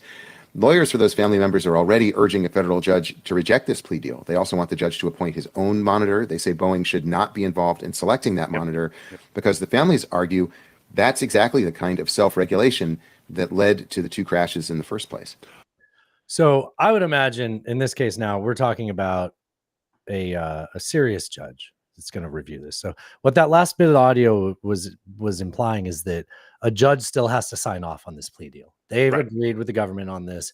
There's going to be a hearing in like a month or so where a judge signs off on this deal or not. Now, when we're talking about something involving the president's son and something as monumentally as important as if you've smoked pot at the same time that you bought a handgun, you throw that deal right out the window. You say, not my court, son. I don't care who your daddy is, right?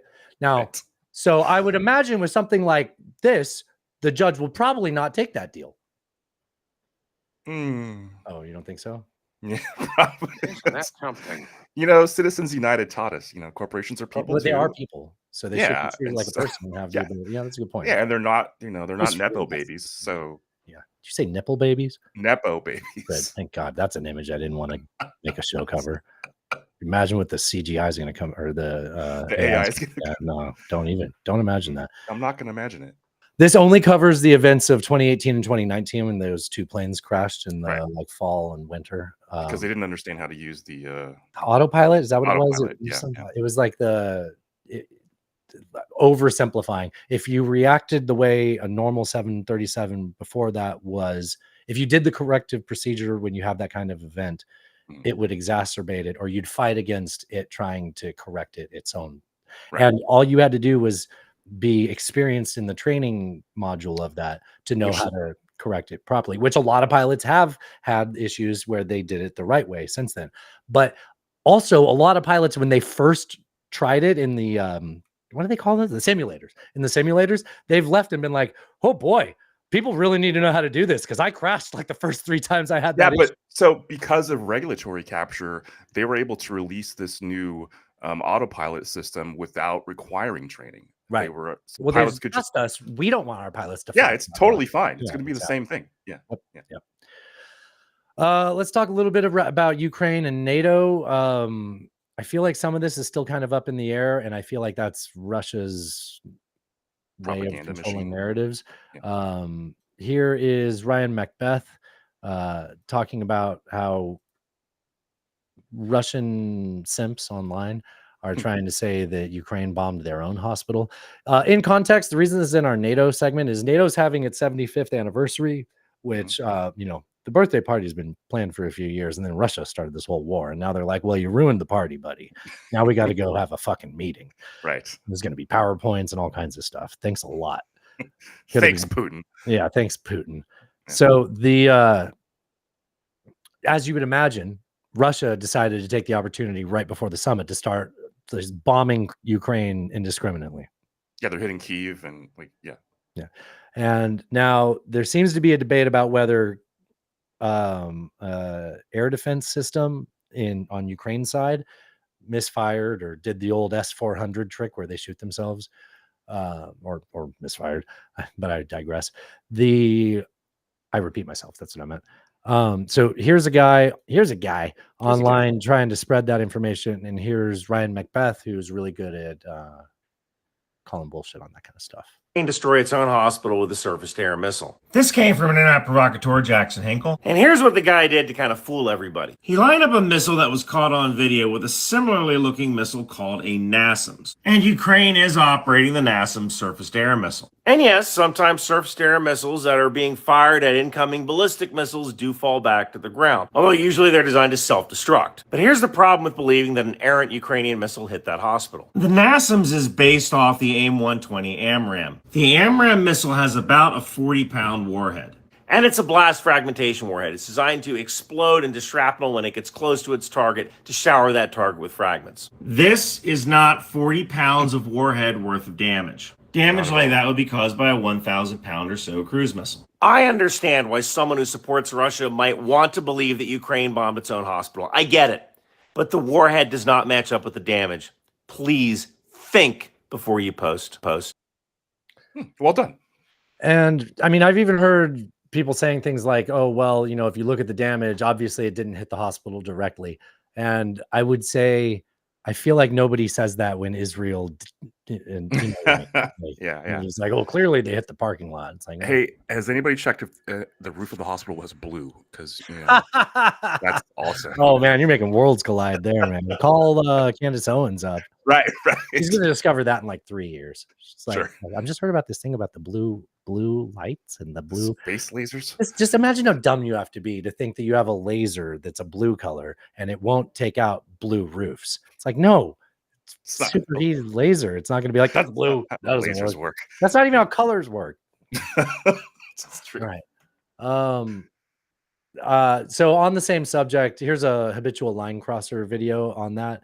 I got to say, habitual line crosser gives me that like toxic patriotism that I've only ever found from listening to Toby Keith, and I fucking love it. Take that, Ukraine. So let me get this straight. You can't hit any strategic targets accurately. You can't get through what little air defense I have. So now you're back to just indiscriminately throwing missiles anywhere you possibly can.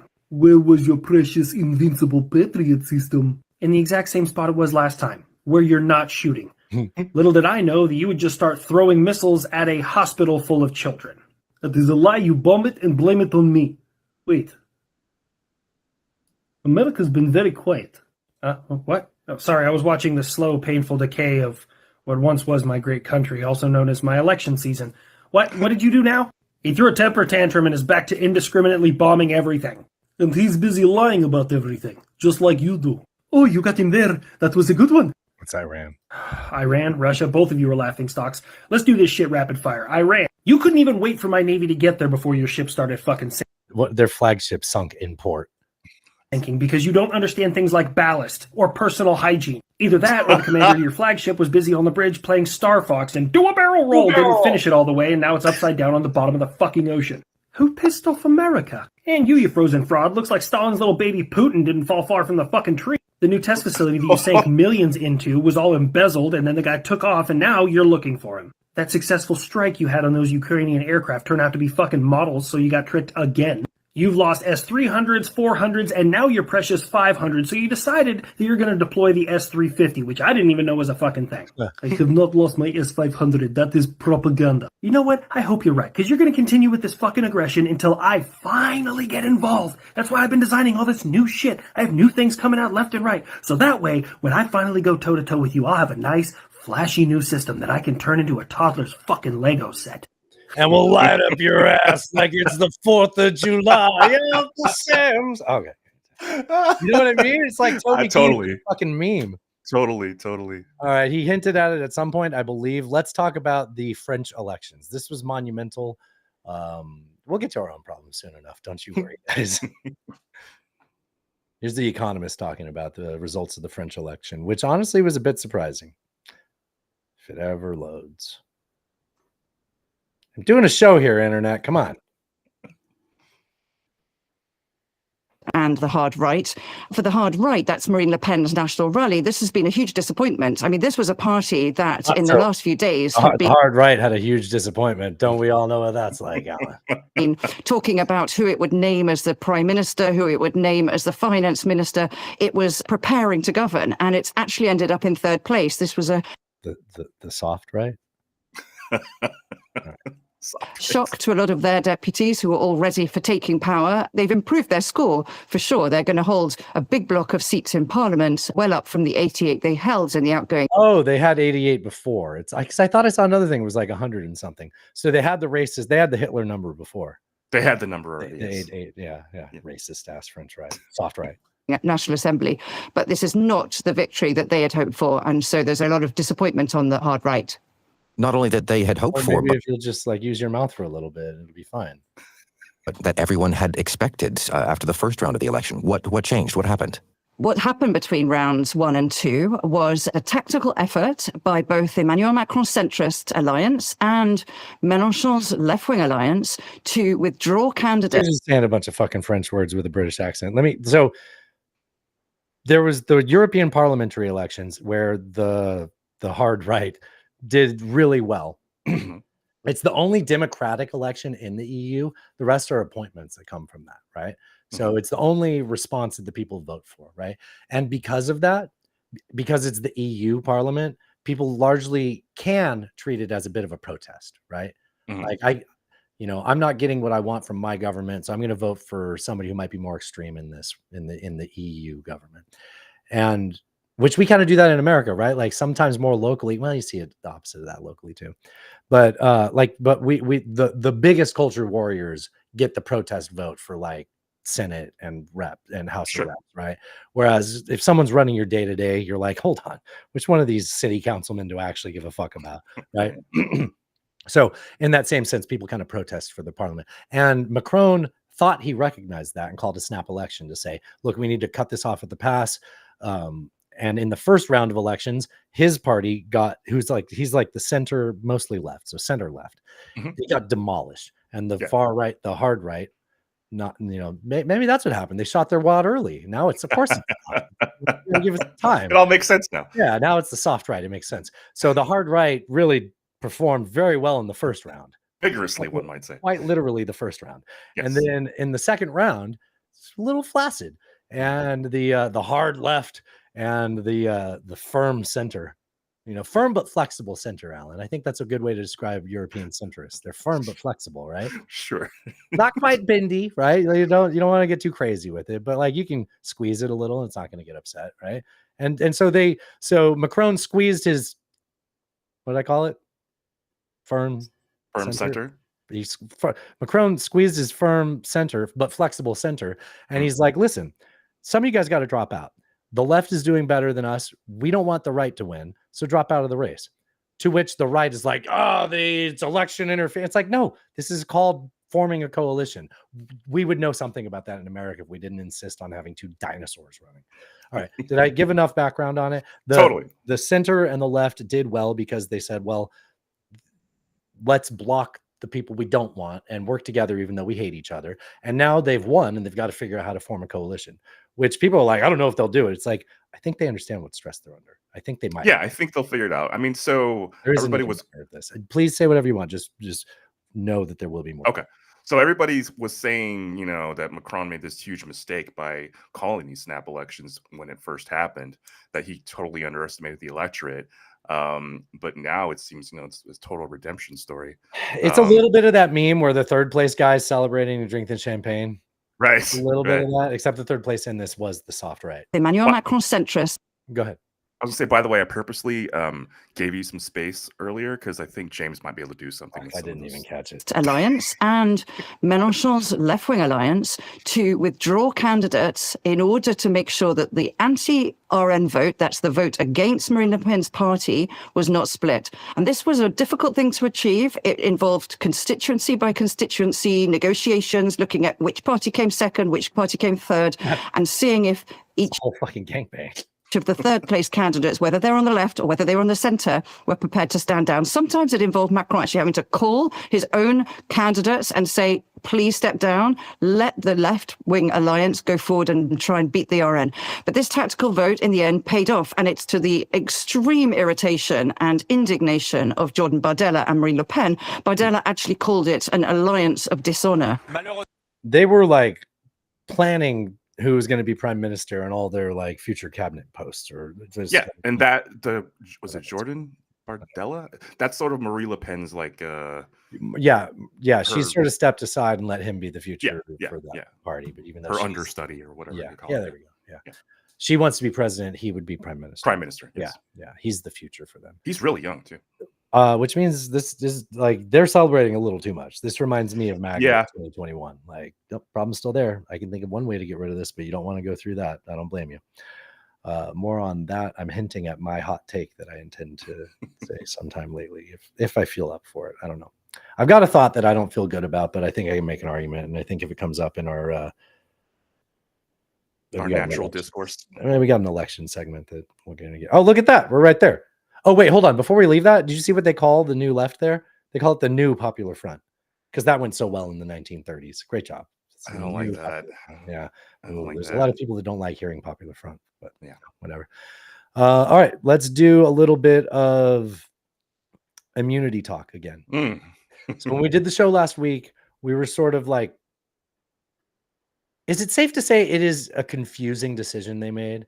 Oh, they compounded the confusion by presenting a test to use, which made it harder to understand what their decision was, right? Yes. So because of that, when we talked about it last week, I feel like we were still processing it. Definitely. And me and you, we listen to a lot of legal experts on this kind of stuff, so we can talk about it knowledgeably on the show. And their first few episodes about it were like, I don't know what this means. Yeah. So Alan talked about it this last week, but here was Roger Parloff from Lawfare blog, Alan talked about this, the seasoned reporter being flustered by this. You hear it in his voice. He's the seasoned reporter. Well, I'll just play this really quick because this is the first episode they did after the decision came down, just to give you an idea of people who know this shit, how they Reacted, to reacted.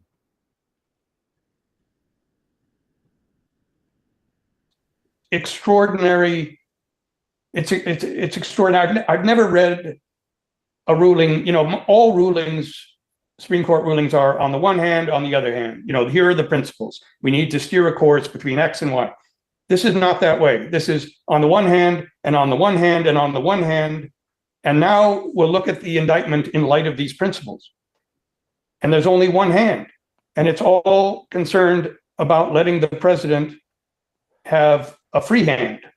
And it's breathtaking, both in terms of what it does to this case and in terms of what happens in the future if this man returns to office. It really does sound to me like the Supreme Court is the one that's coming across too obsessed with Donald Trump.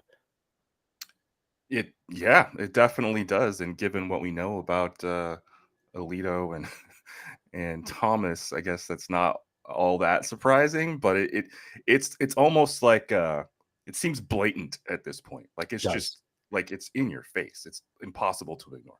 So let's play a little bit more. So this is this week. So a week and a half after the decision, or at least a week after the decision. And they had a chance to sort of review it more, process it more. I feel like this is a really good detailed summary of the decision from someone who's properly mentally processed it. I think this is Quinta. It's a man. No, it's not up. Present. Thank you. So this is not Quinta. This is a man. Tiered by Chief Justice Roberts creates a 3-tiered system for evaluating claims of immunity by former presidents. The first tier is material within the exclusive and preclusive core of executive authority. He mentions issuing pardons, firing senior staff, as well as some other presidential activity that Congress is disallowed from regulating, and therefore the president has to be immune from criminal process. This is getting thick, and it's a 3-minute clip. Are we good here? You got any? No, I think we're good. So what he's saying is that I mean, we've got more. I want to play more. I just want to. For sure. So what he's saying there is that part of the way they define the president's role, that part of his role is absolutely exempt. Like you're completely immune. You can't even go near it with a 10-foot pole. It's completely and you can't even ask about it, or is that the next? Right. And so, so there's that one. They're going to go to sort of concentric circles, right? Okay. Let's go ahead and play. Entirely, that immunity is absolute, and that immunity is not subject to congressional or Justice Department or any other kind of court. And this is official acts, right? Yeah, and just to pause there for a second and think about the implications of that is so essentially what the court is saying, at least in my view, is that if a president takes a bribe to give somebody a pardon, that's inscrutable. Like, how can you? Well, you're going to have to, because you're going to ask people to do things that are illegal, and you won't have immunity to it. Or no, so you have immunity to it, but you're going to ask them to do something that will be illegal for them to do. Right. And the only way they can get away with it is if you extend your immunity to them via a pardon, which sounds exactly like a bribe. Exactly. So that's why they had to make bribes legal earlier in the session. Remember that case we didn't talk about where they were like, bribery is not illegal. What are you talking about? Supervision. The second tier, which is of unspecified magnitude in the sense that he says it is at least presumptive and may be absolute, leaving that for a different case, is anything else that could plausibly be considered an official act. So anything that is within the president's official responsibilities is at least presumptively immune and may be absolutely immune. This includes anything within the outer perimeter of the president's authority following the Nixon v. Fitzgerald case.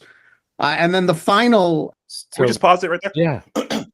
So, presumptive immunity. So we talk about you're presumed innocent as a defendant, right? So that when means you can have a trial and prove whether they did it or not, which means you present evidence to prove that. So where do they get that evidence from?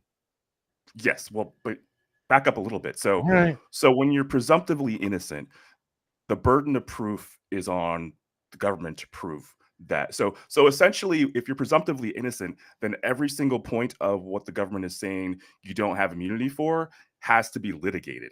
And so every single point that is in that concentric circle that's outside of what they're saying is obviously immune has to be litigated point by point by point, which is just try to wrap your head around what that means, especially when you talk about a president that called the Ukrainian president and said, hey, if you really want that funding, maybe you should drop a little dirt about Biden. Well, is that immune? Because, you know, he was acting as the president. And if you say it's in the concentric circle outside of it, you still have to litigate point by point. And you'd have to gather evidence, and a lot of the evidence gathering they've gone on to say would not be admissible because it's immune. So it's like, yeah, you can hold him accountable if you get the evidence. Can I get evidence? Nope. No. Well, you can. You just can't present it to a jury because it's Ponderous, fucking ponderous. You say you can, but you'd have to present it to a jury. No, you can't present it to a jury. You wouldn't be allowed to.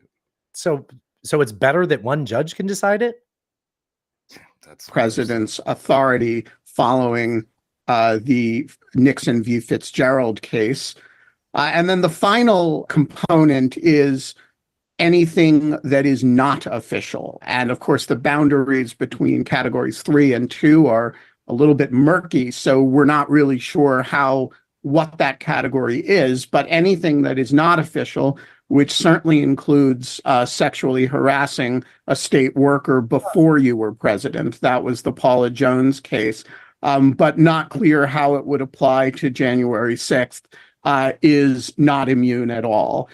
So the final elements of the majority opinion are twofold. One is that anything that is immune not merely for purposes of charging, but also is immune, you can't use as evidence of some other crime. And this is very important in the context of January 6th, which of course alleges a conspiracy of which certain acts can either be charged as individual acts or can be, overt acts in a larger charge. And then the second element is very clear that you're not allowed to use motive as any kind of factor in whether a matter is immune or not. And so if the matter is immune, it is immune whether or not it was done in bad faith and with, specific intent to further some kind of corrupt conspiracy, or whether that's his audio is getting bad there. So first of all, we've already talked about how they've pretty much eliminated most of the evidence you would gather and the manner that you would think is a fair way to hold somebody accountable, right? And then what was that last part? Motive. You can't go to you can't say that seems really fucking important. I don't understand why you can't. I don't understand the logic behind you can't question motive. So the viewpoint that this court has taken is that executive presidential immunity is absolute and that therefore it's inscrutable. You can't even, so if a president comes out and says the election was stolen and we need to seize ballot boxes, you can't go to his motivation as to whether or not he actually believed that or knew that to be true or knew that to be false, because that would restrict the president's immunity as defined in their opinion by the Constitution. It's pretty wild. And I listen to Lawfare, but I've also, watched and listened to a lot of other legal experts. This is pretty much everybody has a sort of the same reaction to this Supreme Court ruling. It's just like, this is mind blowing. Sort of this power grab is pretty insane. So you say the word power grab. I think it's really fucking interesting. This court has made a decision ostensibly to immunize the president. Mm-hmm. But in reality, they've acquired power for the court that doesn't seem to be within Yeah. they were Because- really tasked to make a decision on. Because they put themselves in the place to be the final arbiter of any of this. So, for instance, in the By, Jan by 6 saying we're going to send this back to the lower court, though. Well, so what's going to happen, right? So Jan 6 case. So Jack Smith will try to figure out how to work his way through this new ruling and still try that case. Every element of that case will be litigated In a mini trial, so it'll be Right, a trial because it's- without a jury with that's what I've been Right. talking about, right? because it's at least presumptively immune. And so you have to litigate every point and say, well, was this immune? Was this not? Can we bring this? Can we bring this evidence? And then what the lower court decides can then be appealed to the Supreme Court. And then the court can be the final arbiter of whether or not they agree with that ruling. So it's pretty well. I don't know if you have a clip about that weird footnote too. Let's see, where are we on the sheet? I got lost. I was trying to We're, like, upload the down hidden here. track while we were talking. How can you separate official from unofficial acts if the proof comes from questioning the motive, though? You almost can't. That's the problem. And so the whole idea is that, well, at some points the president is acting as a political candidate and is not in his official role as president, but he is still the president at the time when he's campaigning. So how are you going to separate those things? And then if you have to be able to prove that he did this for this reason, but you can't bring in motive and you can't bring anything that presumptively was part of his role as the executive to prove it. I mean, I've heard people say that this doesn't really change anything because this was the presumed way it's been treated. But I don't understand that. I don't think that's true. Okay. All right. No, I don't think that's true. Are you kind of talking about the Sotomayor example where she was like, if he gives a campaign speech saying that he'll stop a rival with any means necessary, and then he hires a hitman, and then you can't use that campaign speech as evidence. As evidence to motive. Well, if I did that, you could. But you just wouldn't want to make the president not be able to you don't want to make him second guess himself. I'm sorry. I like living in the world where the president second guesses himself. I think that happens to be a really good idea. Yeah, I tend to agree with you. I'm not asking him to have the fucking yips, but maybe think twice before you do most of what you do. You would think that there should be some consideration of gravity of the moment. Yeah, absolutely. So there's this complicated bullshit test that the court came up with, and it just gives the court power, like I said, in disguise of saying, no, this is about presidential immunity. Here's a test. We gave you something. Power of the executive branch. It made you a cake. So this is a clip that I have that's sort of, in my opinion, answers the how this is different than how things were before. Is that how things were presumed before. If you read the Justice Department briefing here, both at the Supreme Court and in the lower courts, what the Justice Department is essentially arguing is we don't need to find any immunity because there are all of these different mechanisms by which the president can be protected from, a meritless prosecution, ranging from, I'm not sure if they pointed to executive privilege. I just want to pause this right now and back up. I'll back up slightly. I'm really grateful that we have the listening audience that we do, because this is a 2-minute, somewhat nerdy way of explaining this. But I think people are I've heard people say that this didn't really change anything. If you can listen to somebody talk like a fucking legal nerd for 2 minutes, you got a good answer for this. Now, I think what makes me, you, and the rest of the people that like the stuff we like, so they listen to our show, unique is that we do that. Right. We're willing to sit things like you do. Yeah. Be protected from, a meritless prosecution, ranging from, I'm not sure if they pointed to executive privilege, but you could argue executive privilege is there. You can make an as-applied constitutional challenge to the application of the specific law to this specific conduct. You could point to the Office of Legal Counsel's clear statement rule, which essentially says that if the president isn't directly identified in a statute, you should assume that it doesn't apply to the president. There are a range of kind of different ways to understand that. And I wonder whether different protections that the Office of the Presidency provides, essentially. And one way to understand what Roberts is doing here is to... What you just listed was a bunch of ways where the president was already kind of protected by these things, but there were things that nobody ever did something so audacious as Trump. So they never were like, okay, we kind of need to take this guy to court and get this resolved. Right. Essentially take that bucket of stuff and say, okay, yes, also now all of that is immunity. So that you have... So in an attempt to resolve it, Robert's opinion, the Chief Justice, was to say all this mishmash of reasons we presume the president has this immunity. Let's make a clear answer, right? Right. Let's make it and we'll official. put it all in one bucket, like she said. Okay, yes. Also now all of that is immunity. So that you have, something that normally would be protected through executive privilege. Which I kind of would get if they left it at that. Which they did not. In context of what they did do, I'm like, why didn't you stop there? It almost sounds like you're the ones with Trump derangement syndrome. But then it's now an immunity. So now we have this weird evidentiary problem, whereas previously we could have just hashed it out in executive privilege terms, or, thinking about the application of the obstruction statute to this specific conduct.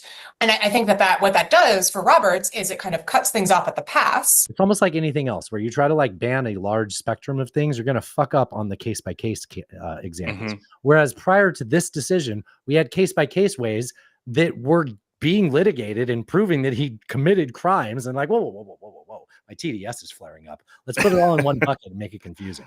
I mean, and means that the courts get to. This is the equivalent of going from using a legal scalpel to a legal chainsaw. It is. It actually is. Yeah. And it's like, there, we solved it. Here you go. I fucked your pudding. Or what was American pie? I fucked your cherry pie. Have some. Consider all of these issues, before the case actually goes to trial. Fucked your pudding? Trial on an interlocutory basis and so on and so forth. So it has the effect of producing delay, without speculating on motives here. But I think it also creates just a lot of strangenesses because there are obvious ways that you could implement these various principles in practice over the course of a criminal trial, that we know what they look like. But if you make it an immunity, then you end up with all of these bizarro, situations where it's just not clear how to implement it in the first place because you kind of shifted how it fits into the broader system. Yeah, it's quite convoluted, and even even as somebody who lives in the weeds of this stuff, it's difficult to kind of wrap your head entirely around it. There's another part of this ruling. There's a footnote in Roberts' opinion wherein he says that if the president, if the president's behavior was a matter of public record, then it could be introduced as evidence, which seems very contradictory to everything else in his opinion. And so that might be this next clip. Okay, let's see. Well, now I'm sharing the show page. Oh. I don't know what I did. This one? If, Senator Mitch McConnell goes down to the well of the Senate. He gives an example of a, what is He's talking about speech and debate.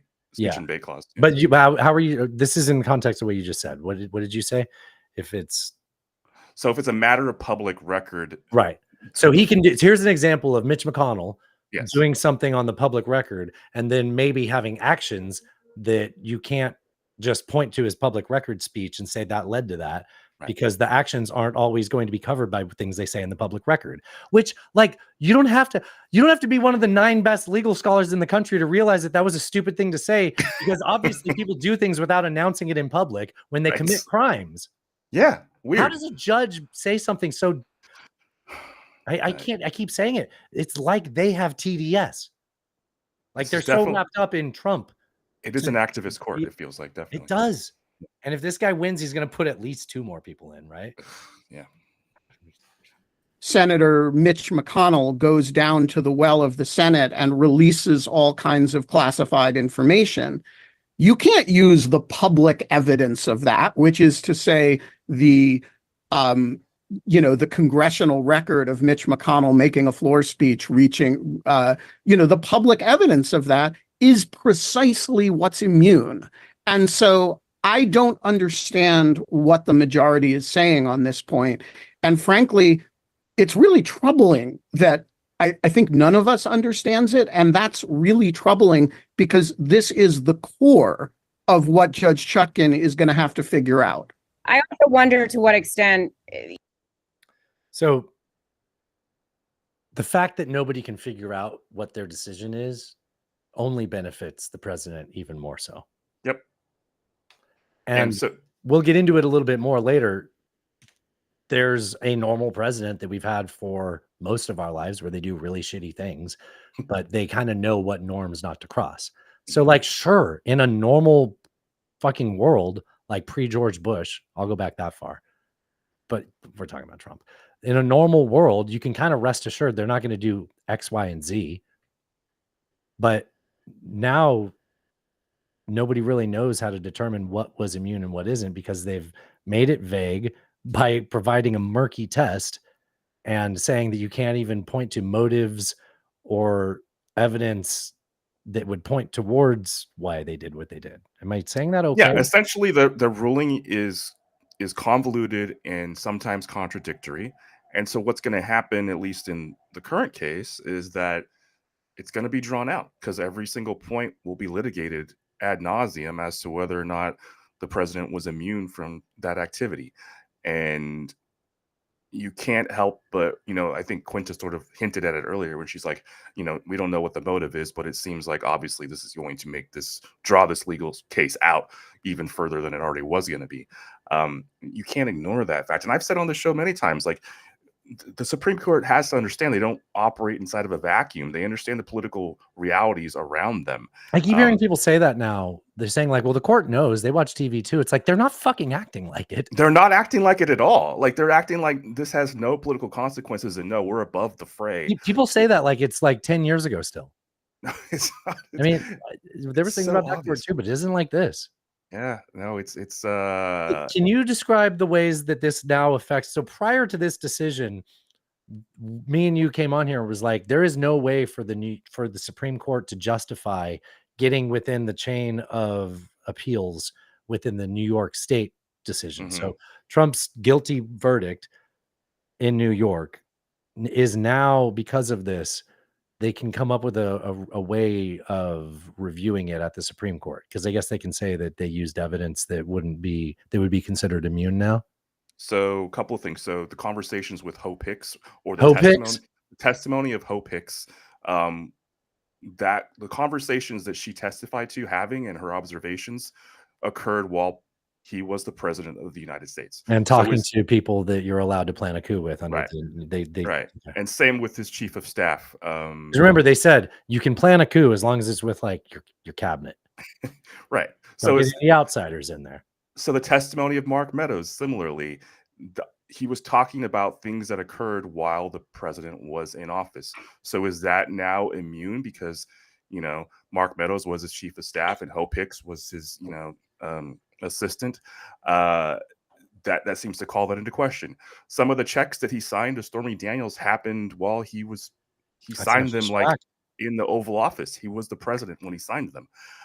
And people that testified to observing that and the president's state of mind and how he was, he definitely didn't just sign off on things randomly. He had his hand in everything, and he wanted to know what he was signing. Wouldn't sign something willy-nilly. Would send things back when he didn't agree with the price or whatever it was. Testimony that all of that potentially could be thrown out based on it happening while he was in office. It's potentially possible. Interesting. Yeah.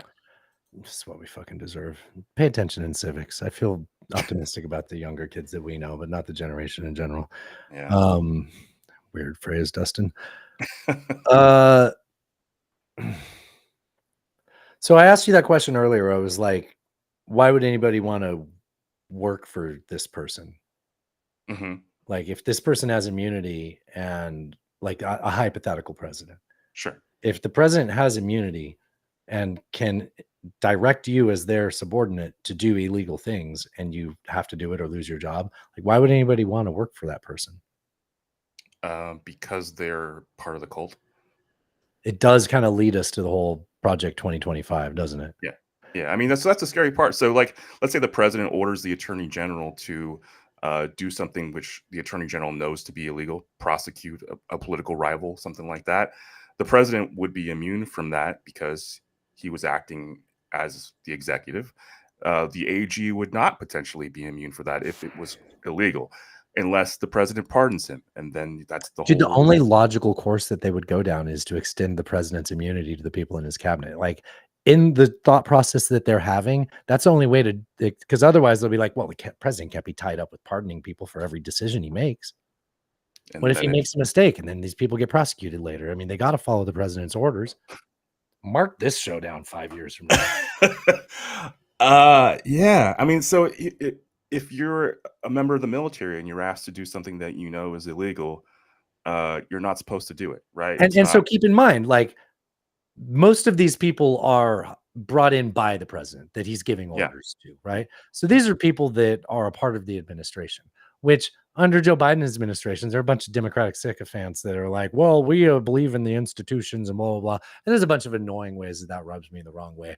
But for the most part, if Joe Biden literally says SEAL Team 6, go kill Donald Trump, they'd be like, no, you can't do like, that. You're not going to pardon me. You're wrong to do this anyways, right? Like that administration, whoever is in between giving the order to the people that will just be a tool of the executive branch of the state, that person will not follow orders, right? Right. But if you hired a bunch of people at the Iowa State Fair via Project 2025, and you promised to fire whole different ballgame. federal workers and replace them with, people that literally just left a pig competition.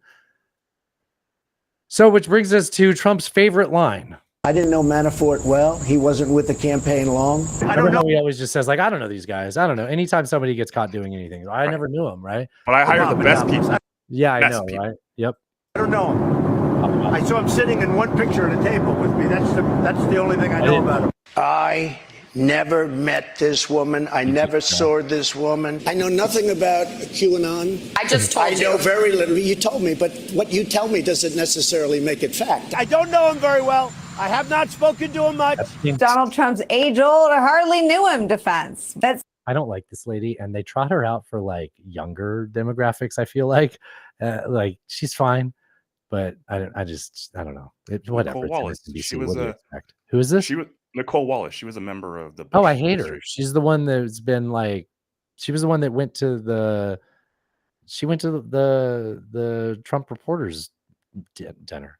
Oh, did she? I think so. Okay. Anyways. Same defense popped up again over the weekend. This time it wasn't a person who'd once worked for him, but to an entire radical agenda laid out by Trump's closest allies. Project 2025 was created by the conservative group, the Heritage Foundation. Its president, Kevin. You know them from such things as Gorsuch, Amy Coney Barrett, and Kavanaugh. Roberts made this shocking comment last week. We are in the process of the Second American Revolution, which will remain bloodless if the left allows it to be.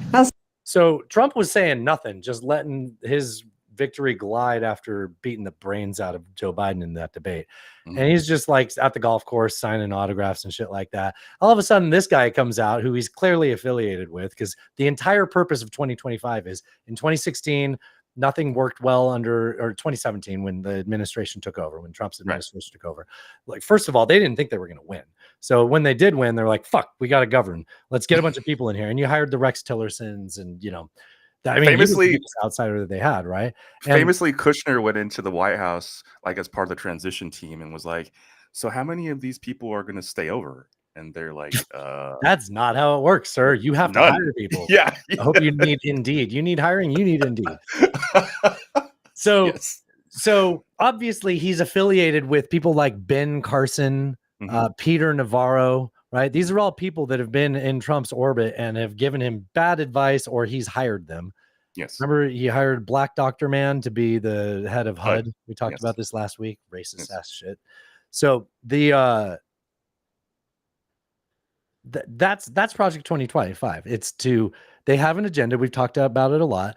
Fire 50,000 federal employees and get rid of the Department of Education, which something tells me they're not going to do that in the way that I imagine that happening. Well, right. Like they want to deport millions of illegal immigrants, which, just on a hypothetical, if Joe Biden asked people to do that, they'd be like, I'm not doing it. Right. Like maybe they would, right? Maybe they would. I would imagine if you're going to try to round up millions of people, it's a fantasy to think you're going to get them kicked out the next day. Right. So what's really going to happen? You're going to have to start processing them, and they're going to find out real quick that processing people takes time. I mean, unless they do it a horrible way, in which case you're just tearing families apart, making mistakes left and right. But at least, you're By your view, you're pulling out the weeds, something like that, right? Maybe that's how they justify it. So that's one horrible version. Or another horrible version, which is probably the way it is because of how bureaucracies work. They're going to find out that they can't kick them all out immediately. So they got to process them. So I'd imagine if you're processing those people, you got to build a facility to keep them in, right? Sure. Now, if you've hired a bunch of people that are sycophants to you, 50,000 of them, you'll probably have enough people in place that'll say, yeah, I'll build a concentration camp. Yeah. I actually don't feel like I'm being alarmist to jump to these conclusions. I think that's a very real reality that is hard to imagine right now about 2025, Project 2025. I wish I didn't agree with you, but I do. Okay. Yes. Several of Trump's closest allies and former officials are part of this effort. Yet 3 days after those comments from the Heritage Foundation's president became a press, you know what, storm, Trump trotted out his old, what? I have no idea what this is. I have no idea what Project 2025 is. I hate Or who's behind it. I didn't know Manafort well. He wasn't with. So he's like, as it started over. So yeah, he just brought out the whole, like, I don't know who that guy is, you know? Just to be clear, that was a threat of violence when he said that. He said it will be bloodless if the left allows it to be, which is saying that violence is on the table. And just to flesh out what you were saying about 2025, the idea behind it is based on what happened in 2016, 2017 was so inept. Now we have the machinery, we have all the brains behind us that we can actually enact. I thought I said all these words. I said the beginning of it and started saying another thought. Yeah, that we can actually enable Trump to accomplish his agenda and our agenda. Yeah. That being the because Trump's an empty vessel. He just wants power. Sure. Yes. So they're like, here's catchphrases that stir up the people that support you. Here's the plan. It's literally a playbook. It's Project 2025. They wrote it down. It's on the all internet. done. We've been You can go talking read about it. this for over a year, and it blew up the last 2 weeks. Yes. Nobody listens. Like it teaches me that we don't repeat things enough on the show. One of our best listeners, I'm not going to make fun of him here, but when we were hanging out at the lake, hi Brian, he was like, so what is Project 2025? I'm like, you know what? This is a good experience for me. I need to remember. I need to repeat things more. Like, so I hope you like dumb jokes getting told over and over again. But yeah. Oh God. Right. I kind of have a thought that I don't want it to be true, but I think historically and like given the evidence of how we behave with crisis, I think this is the only way to get through this moment in the US. We're on a bad path. Like either way, right? Like it's not going to be good. We're not going to be, oh, thank God, not Trump won. Fuck. Biden's going to die in office and Kamala's going to take over. Like, you know? Mm-hmm. Someone who dropped out after Tulsi Gabbard buried her. Remember that debate? That debate where within a week, she's like, I'm not going to run for president anymore. She called me a cop on national television. Like we're having, fuck the police rallies right now. And I shouldn't have ran.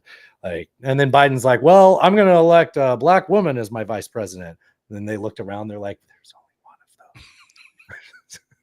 There was only one in the race. Jill Biden apparently harbored some resentment to Kamala's comments about the whole busing thing and was really upset that she was chosen as She beat him bad over that. I forgot about that. did. By the way, bussin'. The kids say bussin' these days.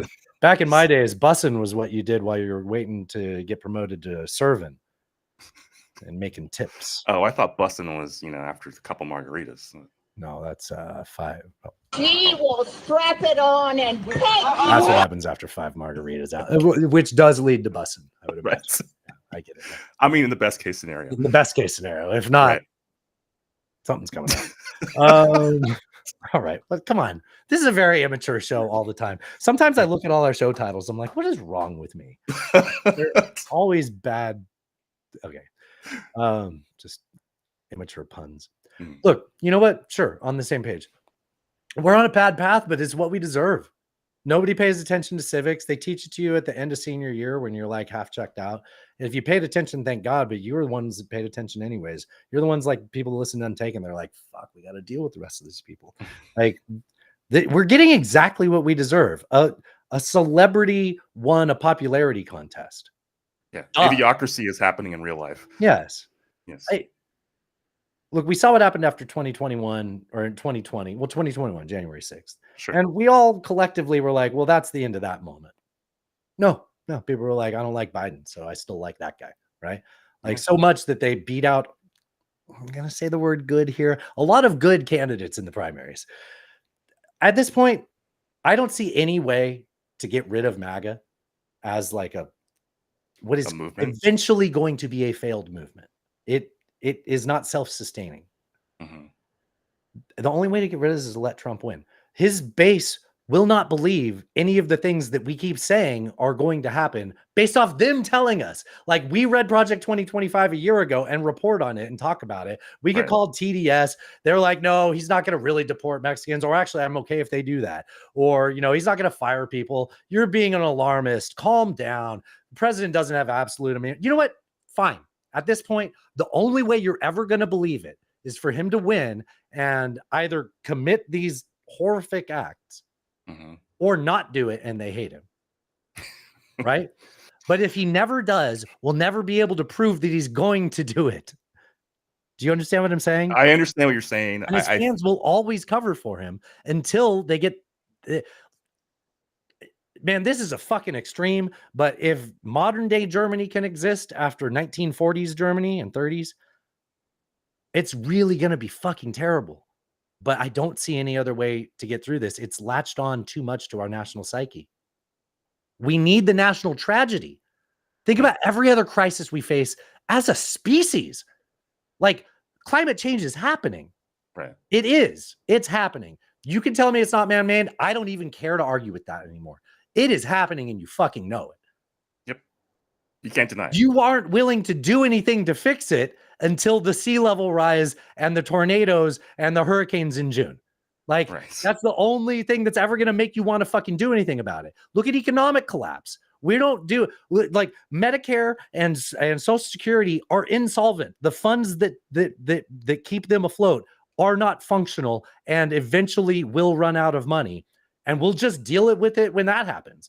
Like, of course, we won't address this beforehand. We have to see look at the water on the West Coast and the western states.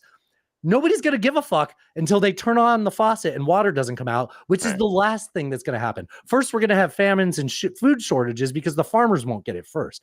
But the last thing will happen is people won't be able to shower and drink water. And then they'll fucking care. The only way we're going to be able to root out this problem of, like, hyper populism. The populists of the 1890s would spit on Trump's face. Like, this is not the farmers collective or whatever it was that started populism movement.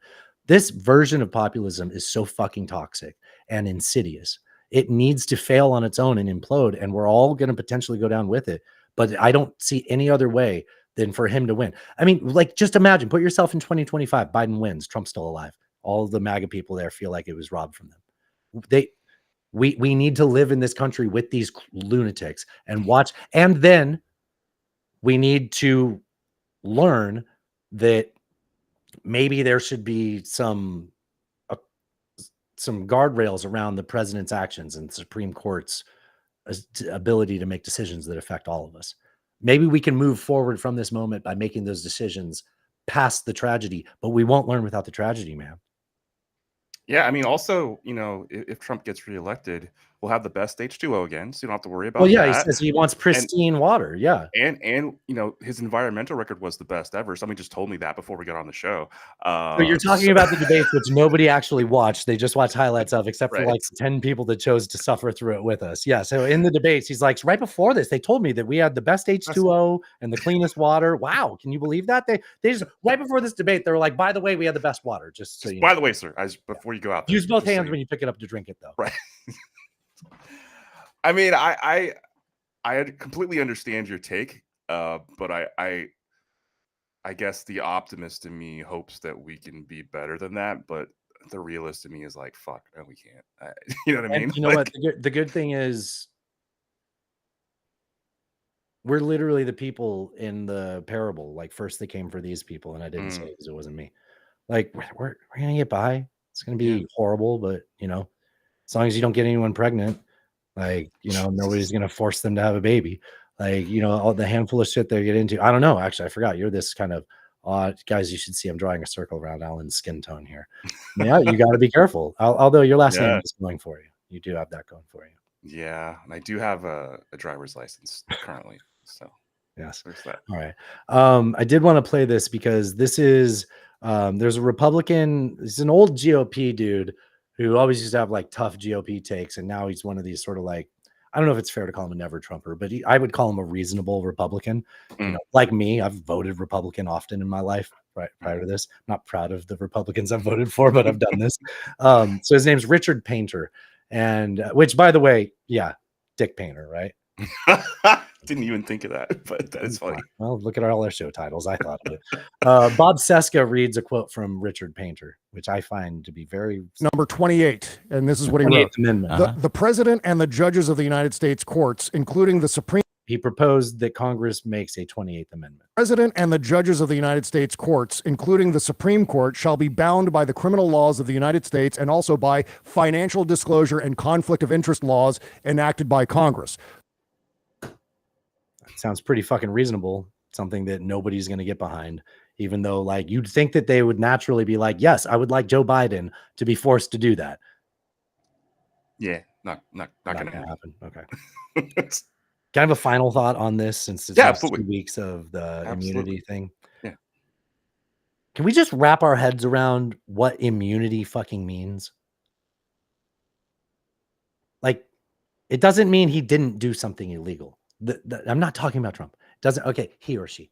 It doesn't mean that the president didn't do something illegal. It means they're a criminal and they got away with it. Right. The Supreme Court said a criminal president deserves to get away with his crimes. That's what they said by talking about immunity. Immunity doesn't mean you can do it. Well, it does, but it doesn't mean that you're an innocent person when you do it. It means you're a criminal and it's okay. Yeah, you're a criminal that can't be held accountable, essentially. Is Dude. what that means. Yes.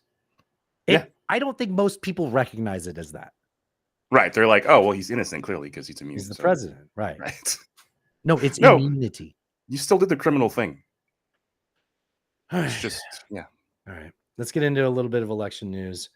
This is going to be a long show. I think I might move some of the best of the right, best of the left into the pre-show for next week or for the Friday show. Yeah, I was going to say maybe we should try and trim a little bit out of here. We're going long, but no, I don't. It'll just be lopsided like last week. Okay. Half is an arbitrary thing, anyways, Alan. Sure. Yeah. So let's talk about construct. Really. Yeah, half is a social construct, Alan. I don't think so. I think it's a mathematical fact, actually. Hold on. Well, but you can't have things inevitably, though. So in that way, half is a construct. Well, look at me. I postmodernized it for you. Oh, so what you see is the postmodernists got in there and they took fact like half and numbers. Pretty good, right? Yeah, clean your room and pet a cat. You'll be fine. That was really good, Jordan Peterson. That was pretty good. So I want to talk the big election news that everybody's been talking about last week. That's right. England had elections. This is Nigel Farage, just someone who now has a seat in Parliament in England. Yourselves in Dublin a question. What? He was on TV in Dublin. You know what? Sorry, guys, for setting all this up. I'm cutting it out. That's going on. That's going on the pre-show for the hidden track. No, the big election news was, is he or isn't he? Is Biden still running, right? Mm-hmm.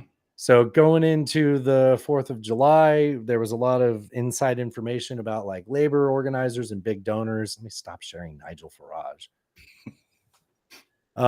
Big donors and labor unions saying that they're going to strong arm Biden over the weekend, and that over the weekend he's going to come out and announce that he's not running. That in fact did not happen.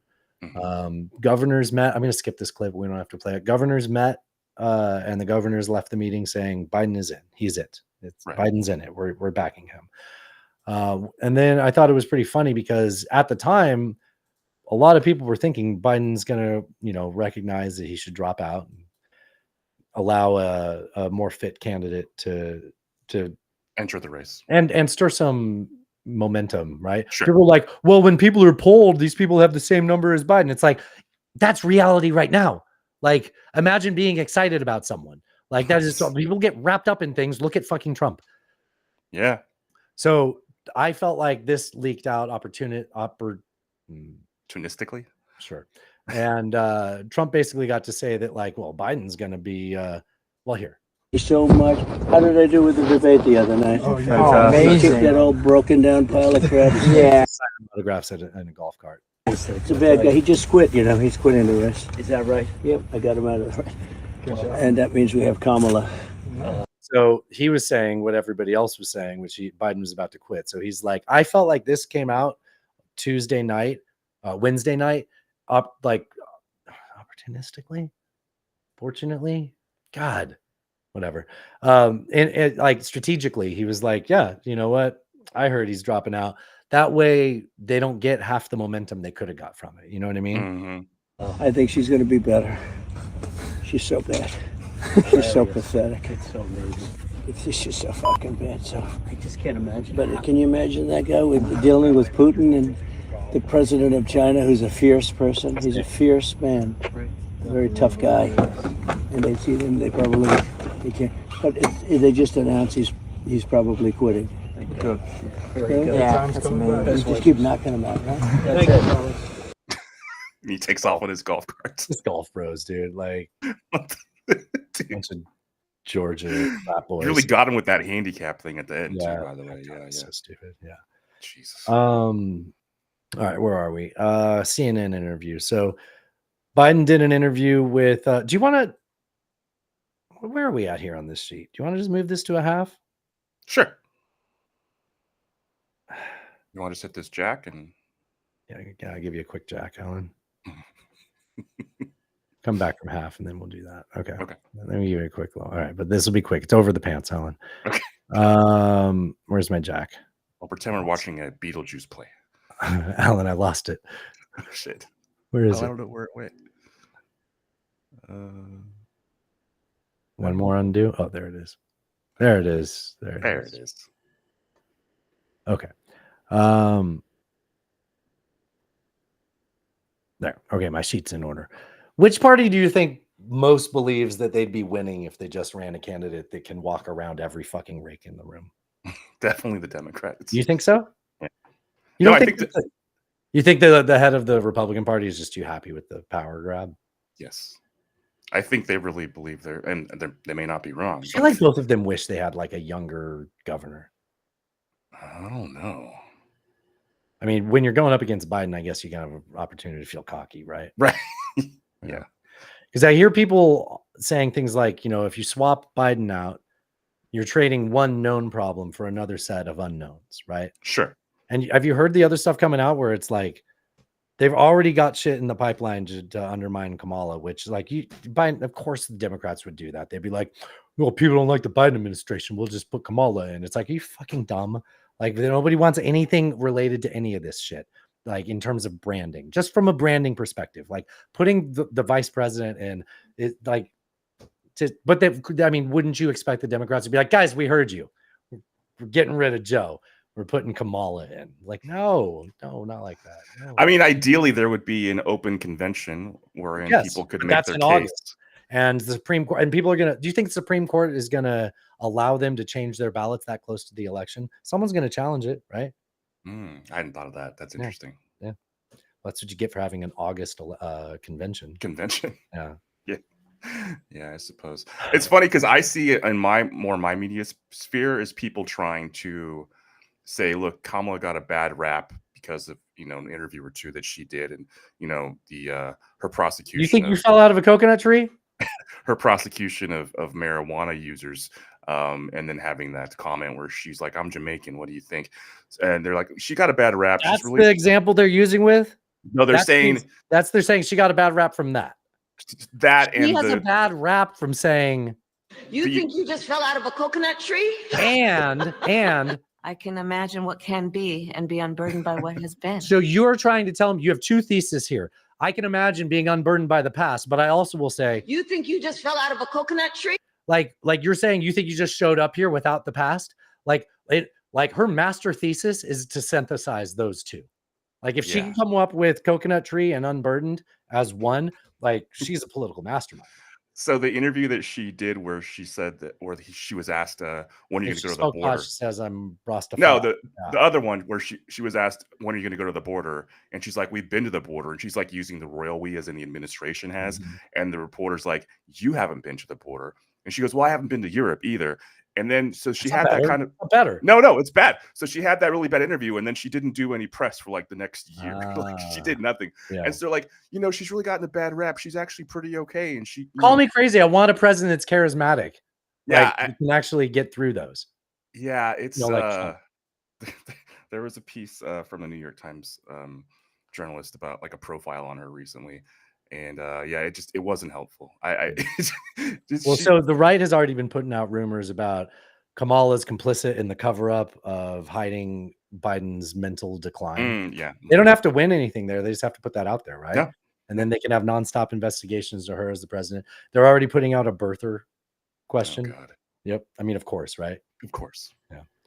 I tell you though, man, gun to my head, Biden, Trump. I think I'm going bullet. Let's go to half on that. Play the music. Time to have had the music.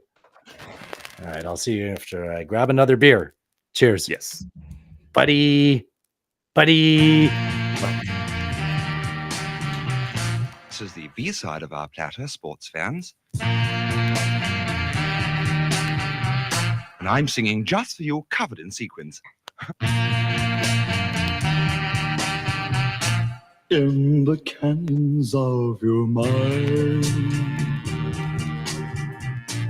I will wander through your brain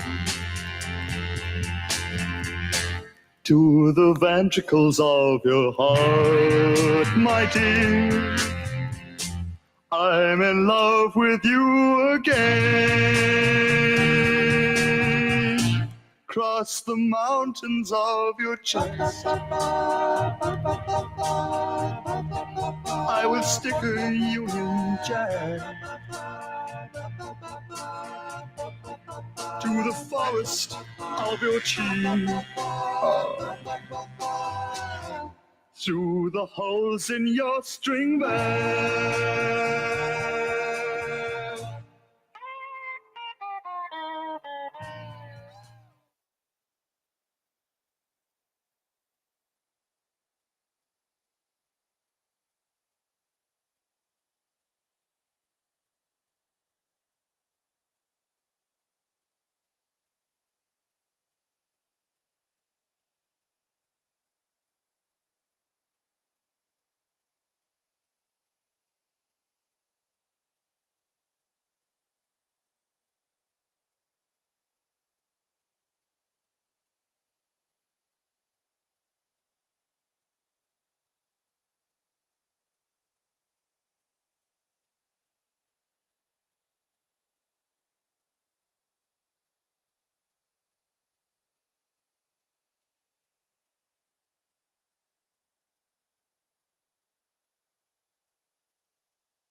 Howdy.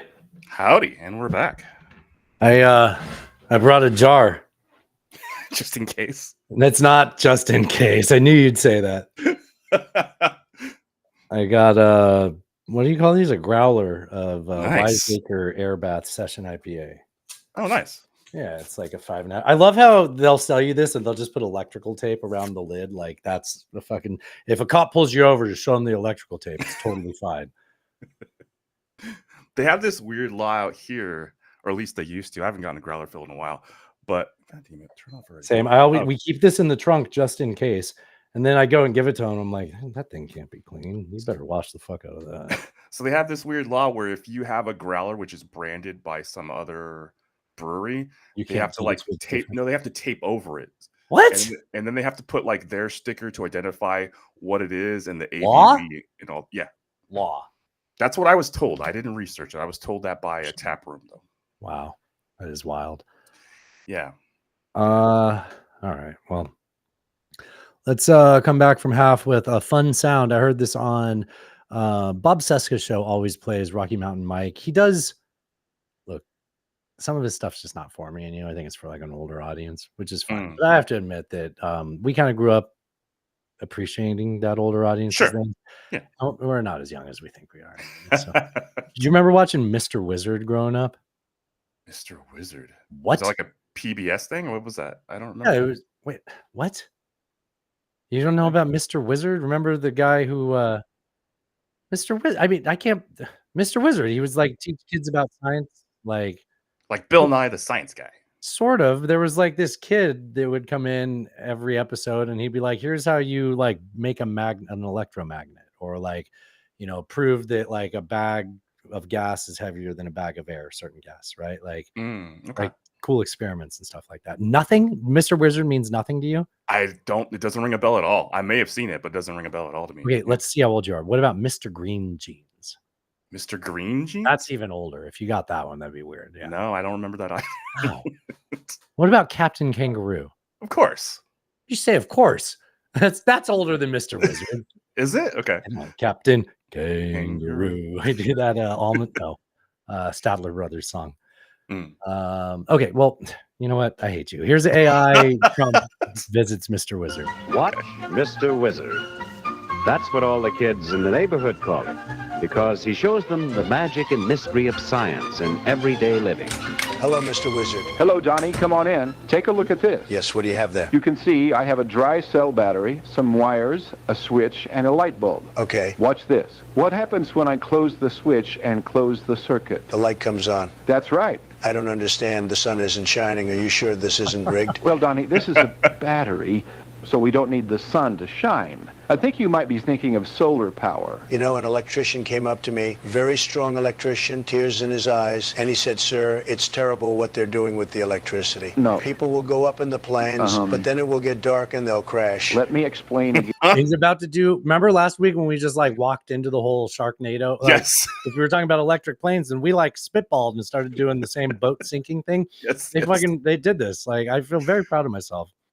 You see, the battery. They'll crash and they'll be in an airplane with a very powerful battery and the plane will be sinking. No, I and don't- they'll look over there and there will be a shark and they'll wonder, should I stay here and get electrocuted or go over to where the shark is and get eaten alive? I don't think it works that I way. have to tell you, I'd rather get electrocuted. Okay, let's get back to the light bulb circuit. Do you do any science with sharks? How about birds? There's a lot of electricity here. Where are all the dead birds? Look, Donnie, the electricity works because of electrons. Yes, well? And all of matter is made up of electrons, protons, neutrons, gluons, and leptons. All right, but you are a moron. Now the plane is sinking and everyone is going to get electrocuted even though the sun isn't out. I think you should go. Mr. Wizard? Yes. Watch Mr. Wizard. That's what all the kids in the neighborhood call it. Yes, that's how the show starts. But do you know what I call it? I call it grooming.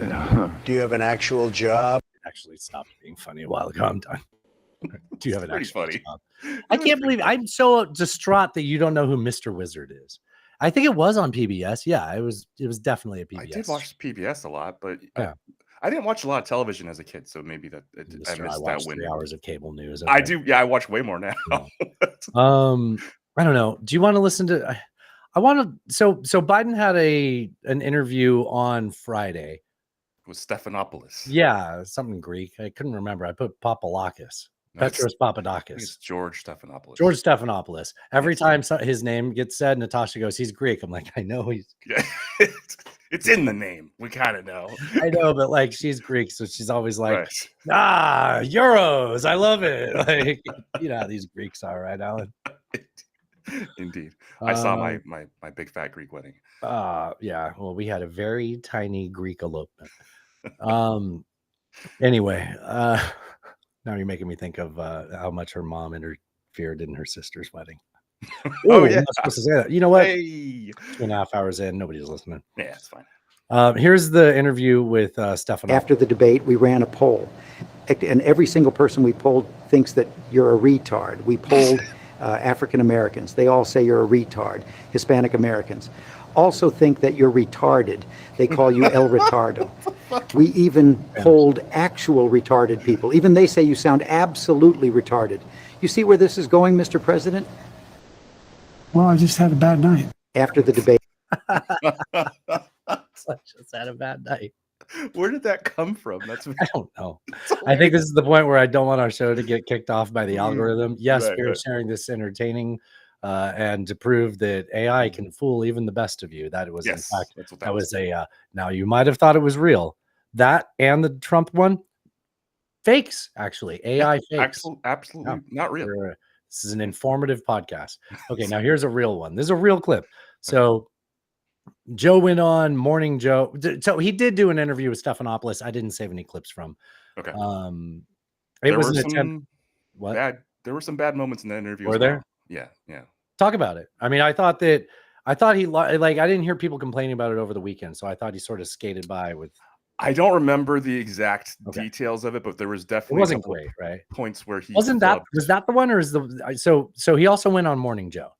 Right. So it was either there or on Morning Joe where he was like, "I'm the leader of the world." It's like, fuck, what? Like, I've The got a Daily lot of, Show. Some weeks we're a little light on Best of the Left. Right. I had to not play clips from Best of the Left this week. The Daily Show, Jon Stewart does Mondays, and so he had a pretty good take on some of that stuff.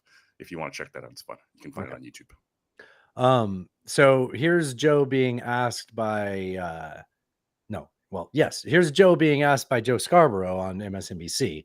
By a different Joe. A different Joe. There's in fact two people named that.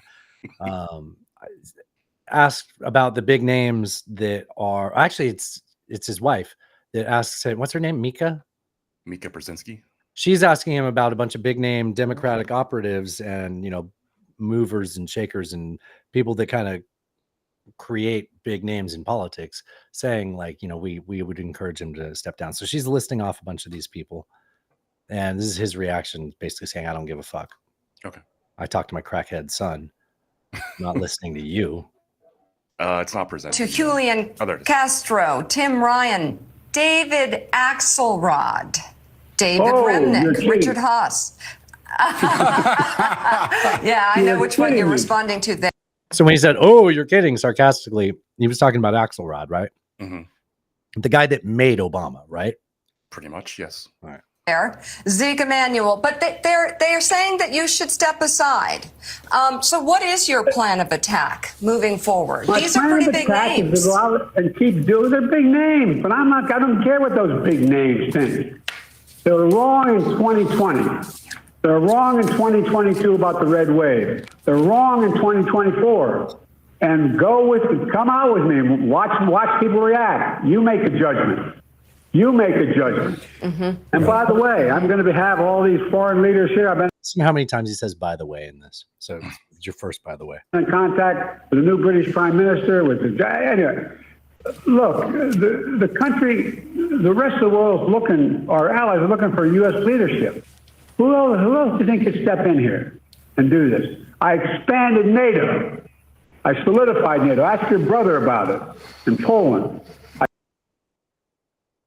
He's talking to Misha, whose dad was the national security Diplomat. advisor under at least one president, and he, her brother, the son of that diplomat, Same guy. Yes.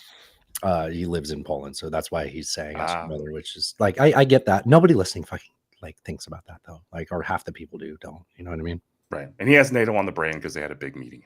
We talked. I mean, good, but it's just like, this is far too nitpicky. I don't think that it's helpful to be like, ask your brother about that. Most people watching this don't really know what you're Have talking no about. frame It of makes reference. You look like a crazy guy. Yeah. Ask your brother in Poland about that.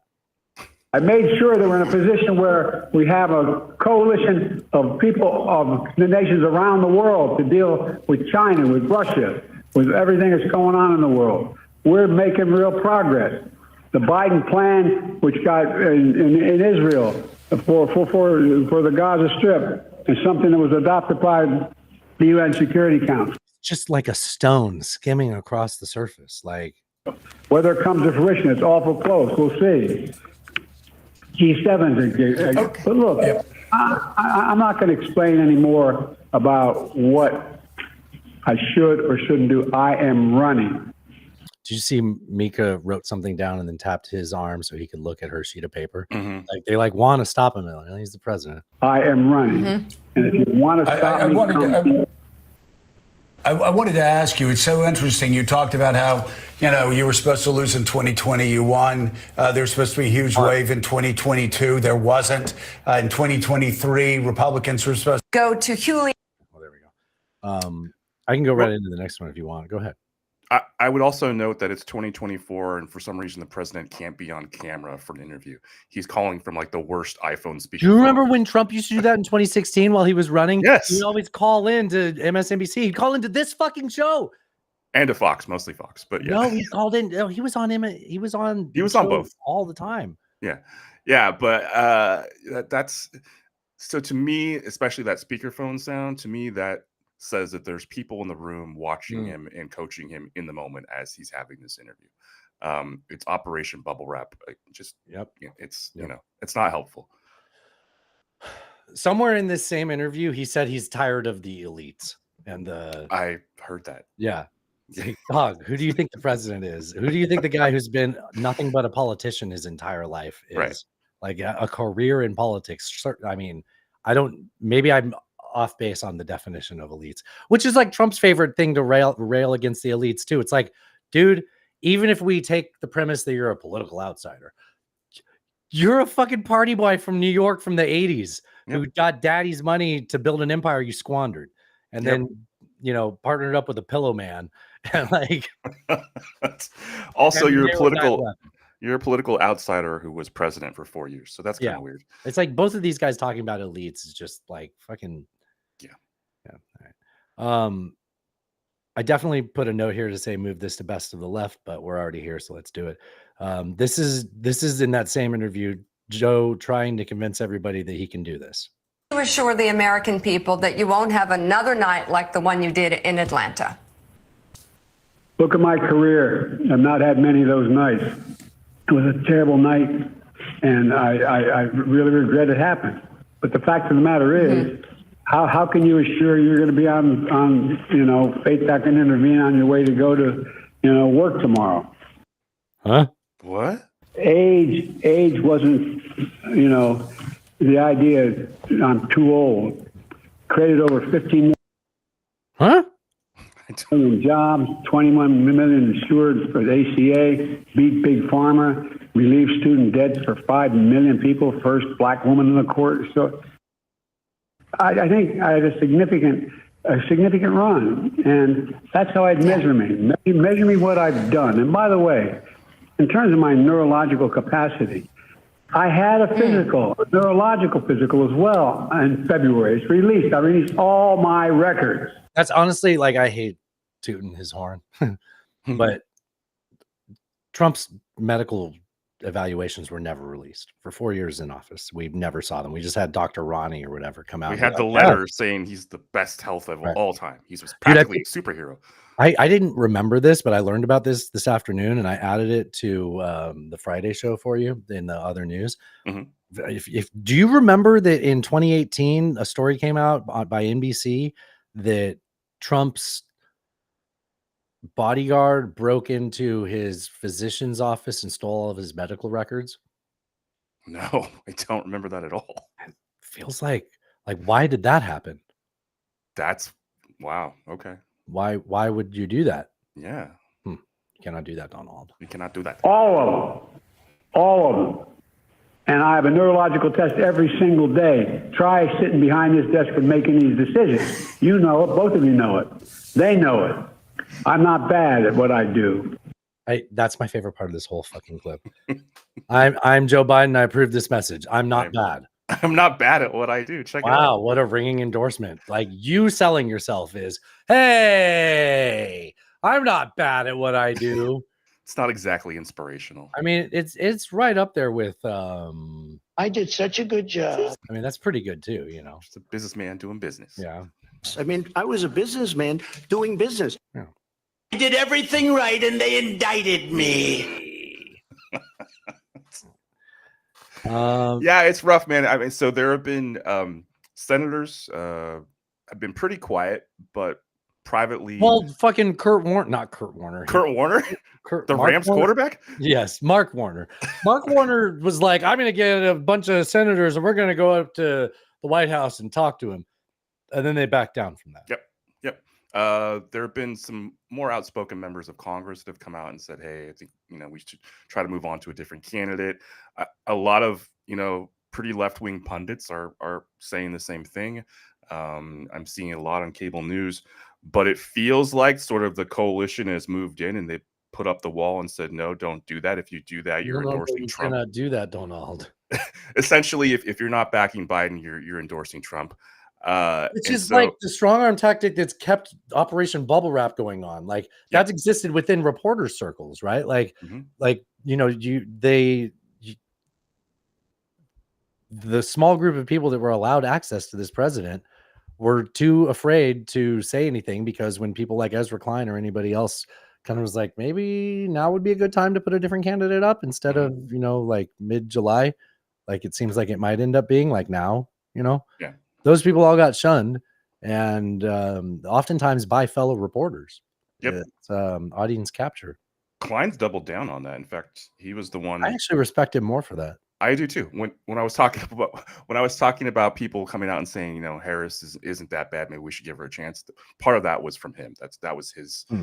His most recent show was kind of about that. Do you remember last week when I was saying that Joe Biden only listens to his wife, his crackhead son? Yeah. That was a good bit from last week's show of ours, right? Yeah. Here's Reason Roundtable, always stealing from me. Trump was doing was just totally out of bounds.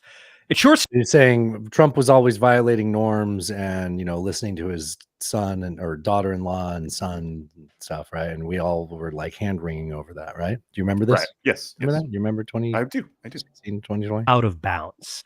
It sure seems like what Biden is now doing, which is taking counsel from his crack addict grifter son Hunter, insisting on his fitness and capacity, despite obvious evidence to the contrary, is kind of a norm violation. Fitting this crack pipe in my mouth.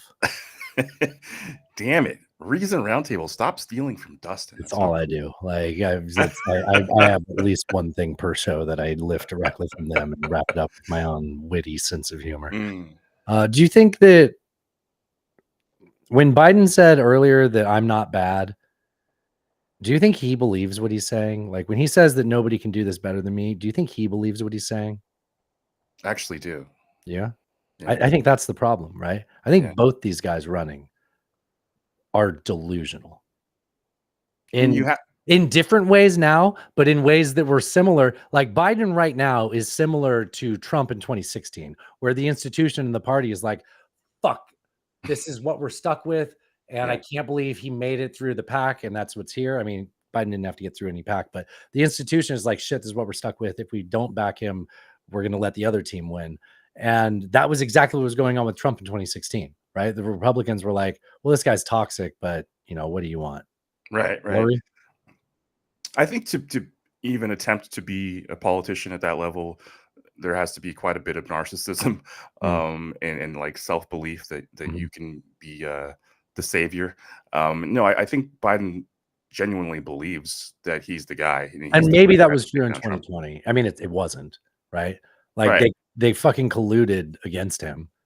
Well, they colluded against the other candidates. They did that Super Tuesday trick where to get Bernie out, etc. Yeah. I mean, he even said as much that when Trump announced that he was going to run in 24, that he was like, "Oh, well, then I definitely have to run because that's my nemesis essentially, and I'm the guy that can take him down. I'm the Trump slayer, essentially, is what he said." So, in one of those interviews, either Papadopoulos or with Stephanopoulos or with Morning Joe, he had said something about like, I think it was Morning Joe.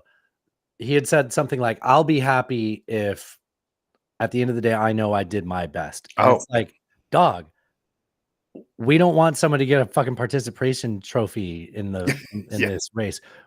Like, people that don't want to see Trump be back at the wheel of power are willing to almost elect anybody other than him. And right now, most of those people are fine with it being you, a vegetable. In many ways, that's my ideal president. Like, don't do anything. Right. Leave me the fuck alone. Trump like appeals to people that say they like that, but then all they ask him to do is govern me, daddy. Like, right. So, but Biden is like, hey, if I lose, at least I tried. It's like, no. We want someone that will not lose. And the fact that you think that, and that's what's keeping you from dropping out, is why you're a liability. Yeah. Yeah, that was definitely a troubling comment because, as I said on the show last week, if you do the math and you think that this election is important, it is semi-existential for our democracy, easy for me to say, then no, this matters. And so we should have the candidate that's running should be the best we got that can possibly beat this man. I mean, that rationally, that makes sense. So the topic du jour since the debate is finally recognizing that, you know, the press was silent about his age, and now they're like letting out all the pent up stories. I've been wanting to talk about his age for so long. And I was supposed to be horny. I don't know if they came across that way. Is age even the most important part of this race? Like, if you took the age factor out of it, would you be satisfied with these candidates if they were younger and more fit? Oh, interesting. Oh, so if you Young, gave me vigorous Trump. Oh, that would 1998 Joe Biden. I would take 1998 Joe Biden. You would? Yeah. Yeah, I would. What about the idea that old people vote? What do you mean by that? That's true. In fact, they vote more than young people. And reliable voting blocks are old people in both That's true. party. So perhaps all this "he's too old" is going to get to the people that actually show up to vote and be like, "Hey, motherfucker, I don't think I like the way you talk about old people." Oh, I've heard Democrats try to like rub salve in their womb with that, and I don't wound with that. No, I've heard old people be like, "Hey, look, I got a couple of golfing buddies that can barely put sentences together. I know what it can be like when I'm a good example of an old, but this guy, he should lose his car keys." Like, I mean, I don't think polling data reflects that. That that they're pro Joe Biden, regardless of his age, because they're older people. They are more reliable, though. They are, and they are a population that, if weren't around for it, were raised by people that had respect for preventing fascism from taking over. This is true. Talking about people that lived in the 40s. Sure, of course. Okay. Or the baby boomer generation. Their parents. Yes. Right. I'll tell you what I want. I want an AI version of the 1998 Joe Biden with a kill switch in it. And the only person that has access to the kill switch is Kamala's husband. You think he wants his wife in charge? He's like, "Oh fuck, I won't use it unless I have to." I mean, that's a perfect world. That's a better mousetrap right there. But when did he pass the crime bill though? Because I don't know if we want that. 94. Okay, that's why I said 98. Actually, 98. Got it. So you can be remorseful. I was thoughtful when I said that. Actually, yeah. For criminals or whatever it was. That was Hillary. I get him and Hillary confused on who said the horrible things. Then they both kind of took turns. Yeah. Let's get into the best of the Trump cult. Okay. I got this 2025 bloodless if. We already played that. Then we got Trump distancing himself from it. So I guess we got that.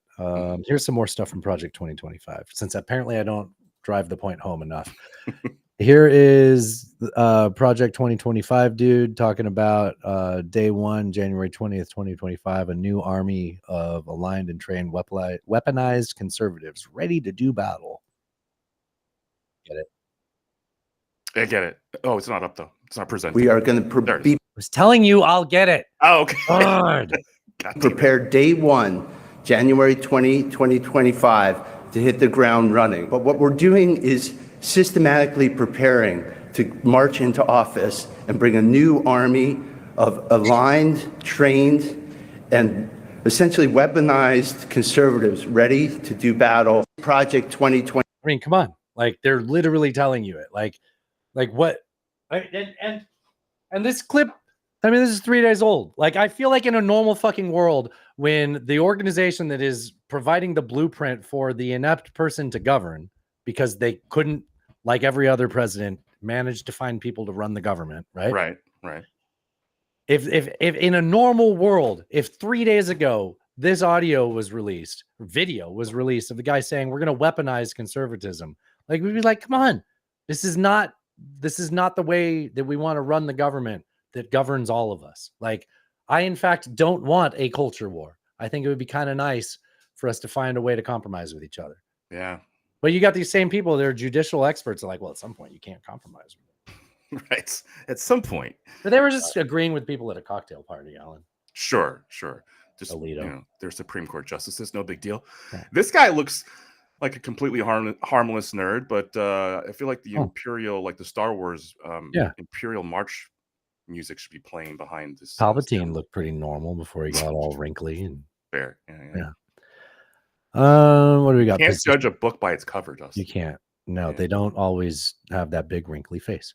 Right. This says positions. I don't know. It starts with Donald Trump. Maybe missionary.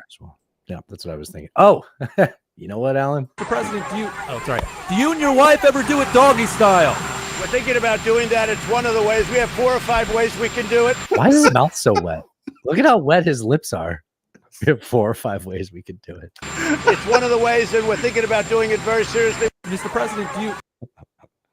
That's hilarious. Yeah. I mean, there are some positive aspects of AI. Yeah.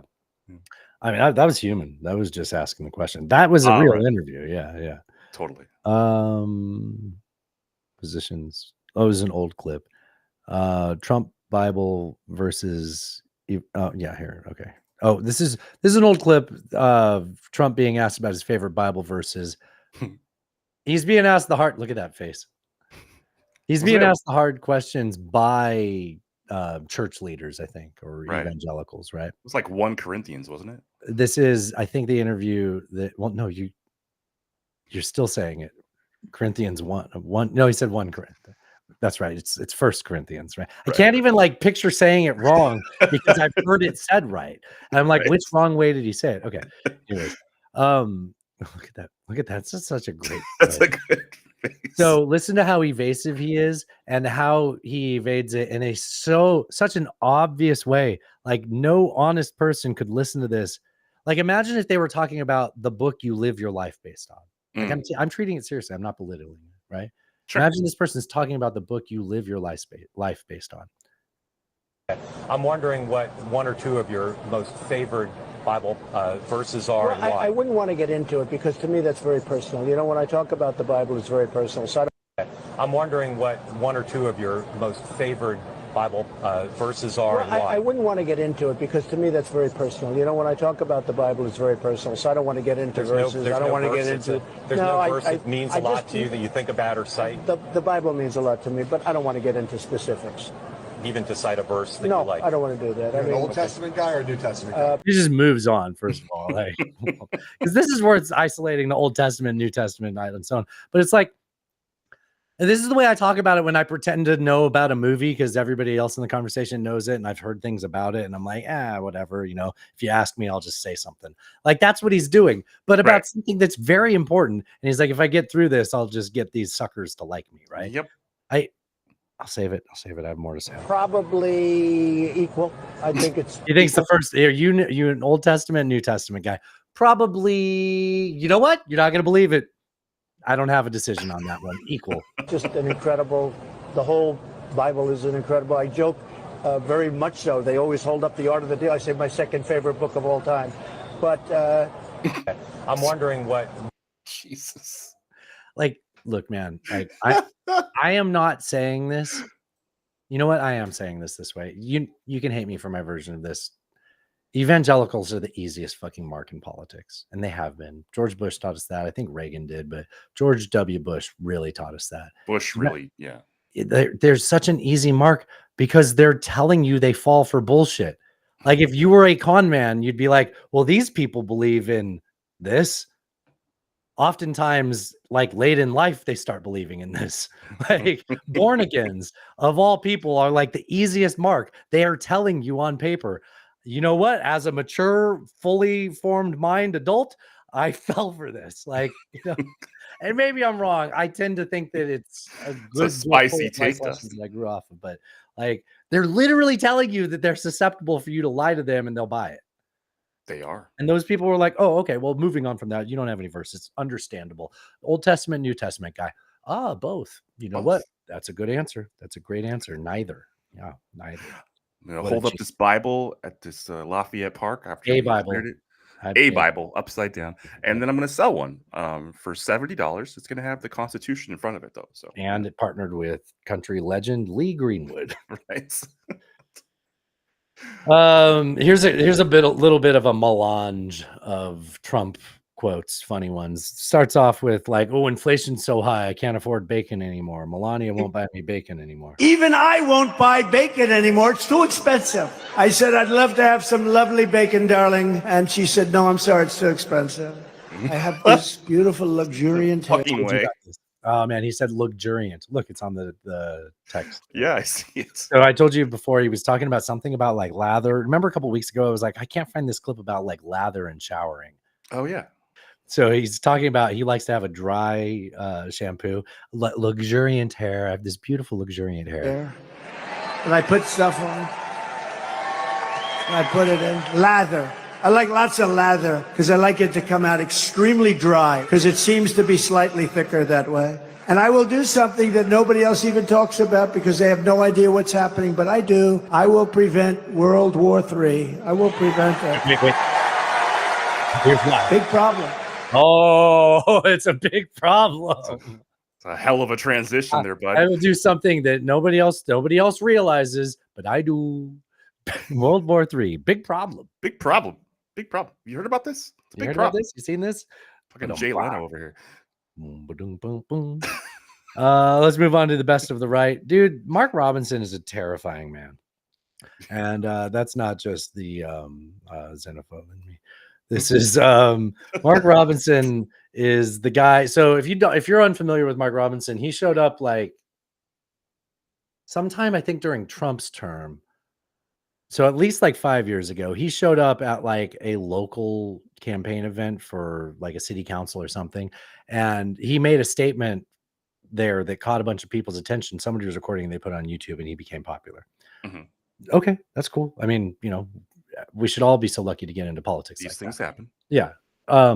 He's gone on to be a fucking maniac. And I don't need to elaborate much more than this audio. Get mad at me if you want to. Some folks need killing. It's time for somebody to say it. That's all. I'm good there. Time for somebody to say it. So this guy wants to be either the governor or maybe they run for lieutenant governor in North Carolina. He's moving up the ladder of actually, can you look up what his existing position is? I know I should have checked on that. But yeah, he basically Jeff Jackson needs to get his spot there to prevent this guy from moving into the governor's seat. Says he is lieutenant governor. Currently. He is currently lieutenant governor. Yes. So it can happen like that, right? You can be at a local council meeting, get popular online, and Marjorie Taylor Greene yourself into the lieutenant governor seat. He's running for governor. The guy that was lieutenant governor, no, that was attorney general is running for governor also. He's the Democrat candidate. Mm-hmm. Congressman Nice Guy Jim. He's running for AG, right? Congressman Nice Guy Jeff Jackson. Mm-hmm. He's running for AG to replace the AG that's running for governor there. Right. I can see that all working out. Those people are very reasonable candidates. This guy has a lot of attention, though, and he's the literal devil. Some people need killing is that's I'll say some people need killing. Yeah, it's wild, man. Yeah, that's wild. Oh, you know how like whenever people say that's a DEI hire, it sounds like obviously racist. Like you sound like a woke libtard if you say that. You know, you can't call someone out on it. You'll be, this stick in the mud. I bet you read fact checks, right? Well, this is happening on Newsmax. On Newsmax, this exchange took place on Newsmax. Bottom line here is that it's going to go to Kamala, if anybody, because she was Kamala, a DEI hire, and she was hired because President Biden said when he was a candidate that he wanted to hire a woman to be his number 2. And then after the BLM riots, then he got a lot of pressure to have a black woman from a lot of black women's groups. And he did that. And now it's very tough for them to push her to the side because there'll be a lot of groups very disappointed, black Americans, black voters who are just going to think that they're moving around her for somebody else for political reasons. And it's really her turn if he steps down. Okay, the DEI thing I strongly disagree with here, but this is not my place to have the disagreement with you. It's Alice's. So, Alice... Yeah, it's right. You shouldn't talk, John, you shouldn't talk like that. It makes you sound like a racist. Don't talk like that. Wow. I can believe this. Of course, these people all talk funny, so it sounds like they got a couple of... Which is weird. I normally turn to my Aussies for racism. Oh, God. Not the ones in our family, but, like... They're okay. Right. Are you going to tell me Aussies are notoriously anti-racist? Historically? No. Okay. All right, that's fine. There's a movie. I can't remember what it's called right now. Don't worry about it. We got into a loop I didn't care to about the Aussies part of that. I don't even know if those guys are Australian. I'm bad at determining that. I can tell you they're not New Zealand. No, they're not Kiwi. Definitely not. They'll be like, that's what it sounds like. But I will say this, though. I've made that guy's exact point in this episode right now that we're recording right now, except I didn't start off with, she's a DEI hire. Right. I said, no, the president was foolish by limiting his choices to qualities that had nothing to do with their actual ability to be effective in that position. I think that's a reasonable thing to complain. And he's like, well, all the blacks are going to get upset if he kicks her out now. It's like, dude, you look at this, the way you look at the world is not helpful. It's definitely it was not. refreshing for Newsmax to actually call that racist. That was, yeah. Fox News says Sotomayor is unreasonable, saying coups and bribes are okay. Oh. Well, I already set it up, so now I have to play the clip. I don't know. I'm starting to feel like maybe this would have lived fine in the hidden track for tomorrow. Let's find out. Sotomayor, this is hyperbole. She's been an alarmist. No, she looked at those core constitutional... This is Fox saying that Sotomayor was actually right. What? Issues. Number one, the president can command the military. So when she said that a sitting president can now say to the military, I want to stay in power. Let's just do a military coup. Guess what? She's relating back to those core constitutional rights that sitting president has. Absolute immunity. So that's permitted. What about accepting a bribe for a pardon?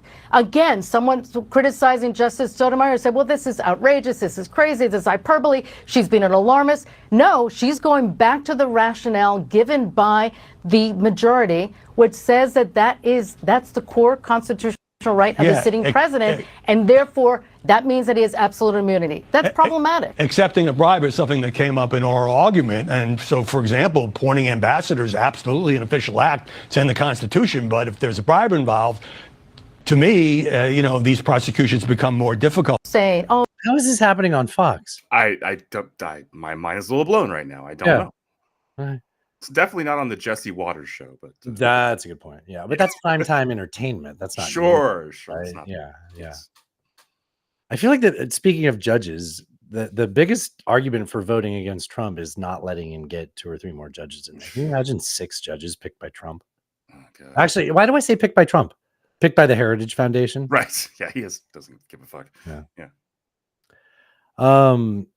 Here, can I give you a little meme format? Like me, sure. I say this, and then Josh Hawley, he says this, right? Mm-hmm.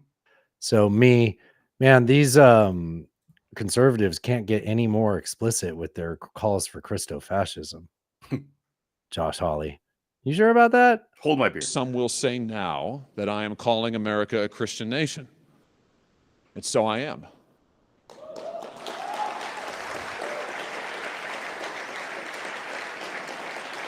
And some will say that I am advocating Christian nationalism, and so I do. Wow. I mean, that's where we are.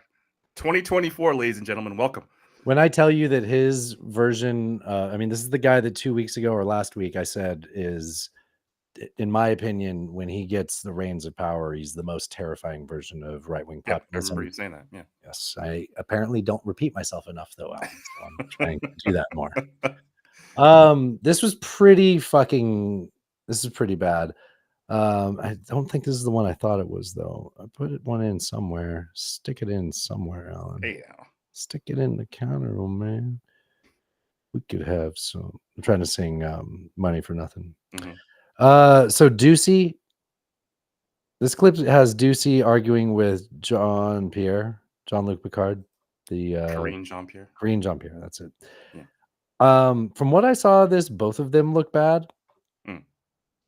So the hypothetical is, say the Pentagon picks an this is the sound that's going to transition from best of the right to best of the left, because in my opinion they both look bad here. Ducey represents the right, KJP represents the White House, so represents the left.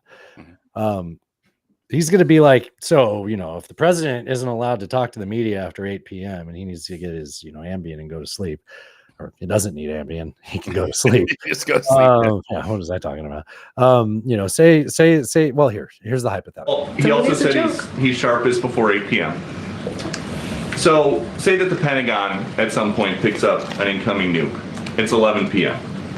Who do you call? The First Lady? He has a team that lets him know of. If you want to talk real talk on this, we have less than a minute and we all just die. And if we're lucky, we kill the rest of the earth in response. But you don't want to talk about that, Peter. Any news that is pertinent and important to the American people. Well, he also said he's sharpest. All right. So what do you think about that hilarious hypothetical? Don't you think they both look pretty stupid there? They both do look pretty stupid.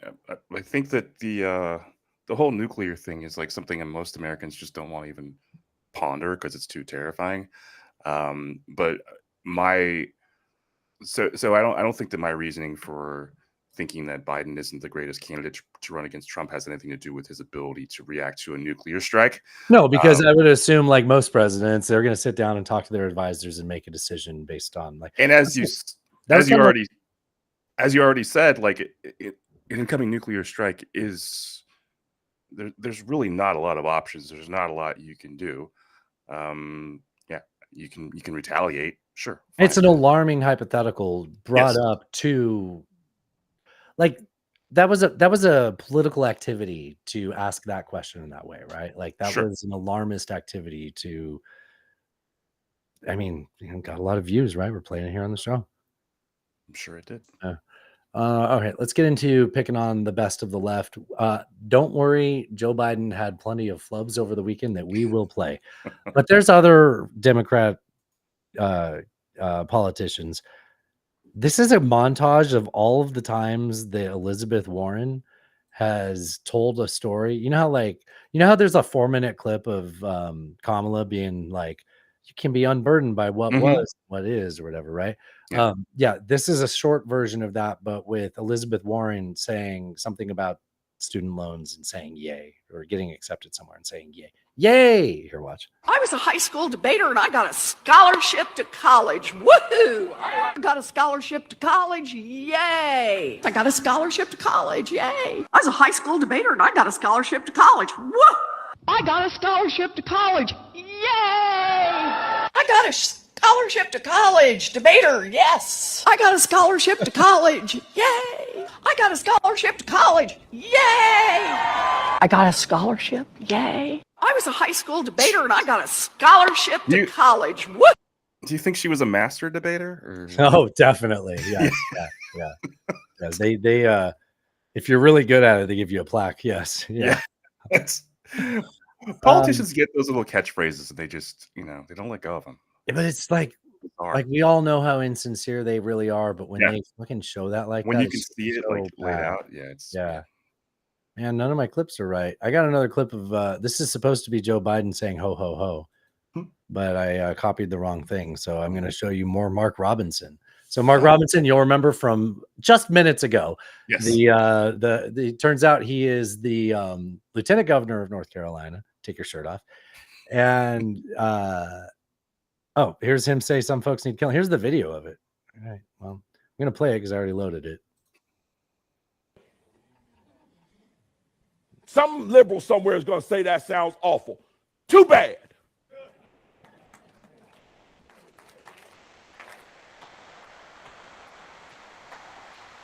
Get mad at me if you want to. Some folks need killing.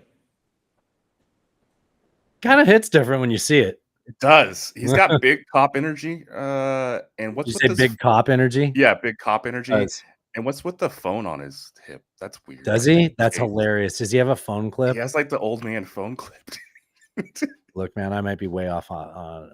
Tell me I'm way off if I say something that shouldn't be. But isn't there kind of like a vibe of black guys that are like doing old white guy things? And I feel like phone clip on the hip is a thing. Could be.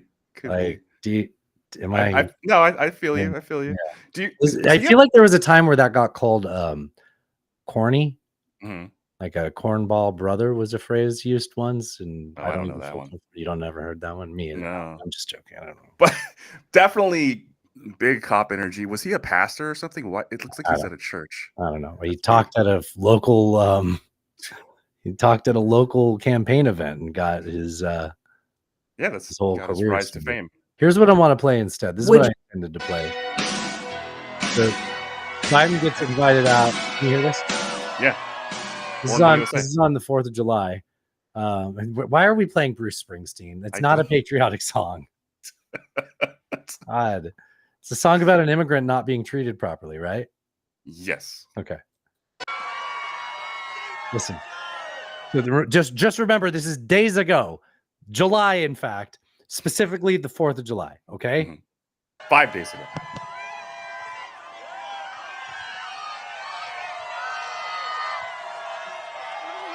Happy 4th of July, everyone! Happy Independence Day! And today, as we celebrate, also celebrate to our service members, to our families, commanders. We'll listen to her fine when she's president, okay? But for now, let's listen to the existing president. Oh, God. he got the mic. He got the mic. Okay. Ho, ho, ho! Ho, ho, ho. The man said ho, ho, ho in July. You know, sometimes you need a little Christmas spirit in July. Ho, ho, ho! Happy Independence Day! Grandpa got his holidays confused.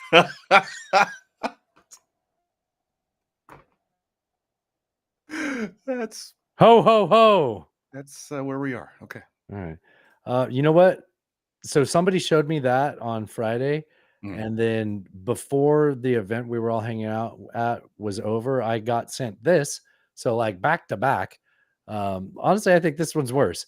This is Biden saying, I know what he's trying to say, but I think he says, I used to think he said that he was does he say he was the first black president? Hold on. By the way, I'm proud to be, as I said, the first vice president. First vice president, if it's true. Okay. Yep. He was the first vice president. Black woman. The first black woman. That's what I thought. He didn't say he was the first black president. He says he's the first black woman. Vice president. He says he's the first black woman. Listen. By the way, I'm proud to be, as I said, the first vice president, first black woman, served with a black president. Look, like there's no way to angle this to say this is clearly what he meant. Yeah, you know what Grandpa meant, but he said it all wrong. He goes, I'm proud to be the first vice president. Oops, I said that wrong. What I mean to say is the first black vice president, to have the first black vice president. But then he follows it up with, I'm proud to the first black woman in the Supreme Court. There's just so much that we can do. Do it again. By the way, I'm proud to be, as I said, the first vice president, first black woman, served with a black president. I'm proud to the first black woman in the Supreme Court. There's just so much that we can do because together there's nothing. Look, this is the United States. By the way, I'm nailed it.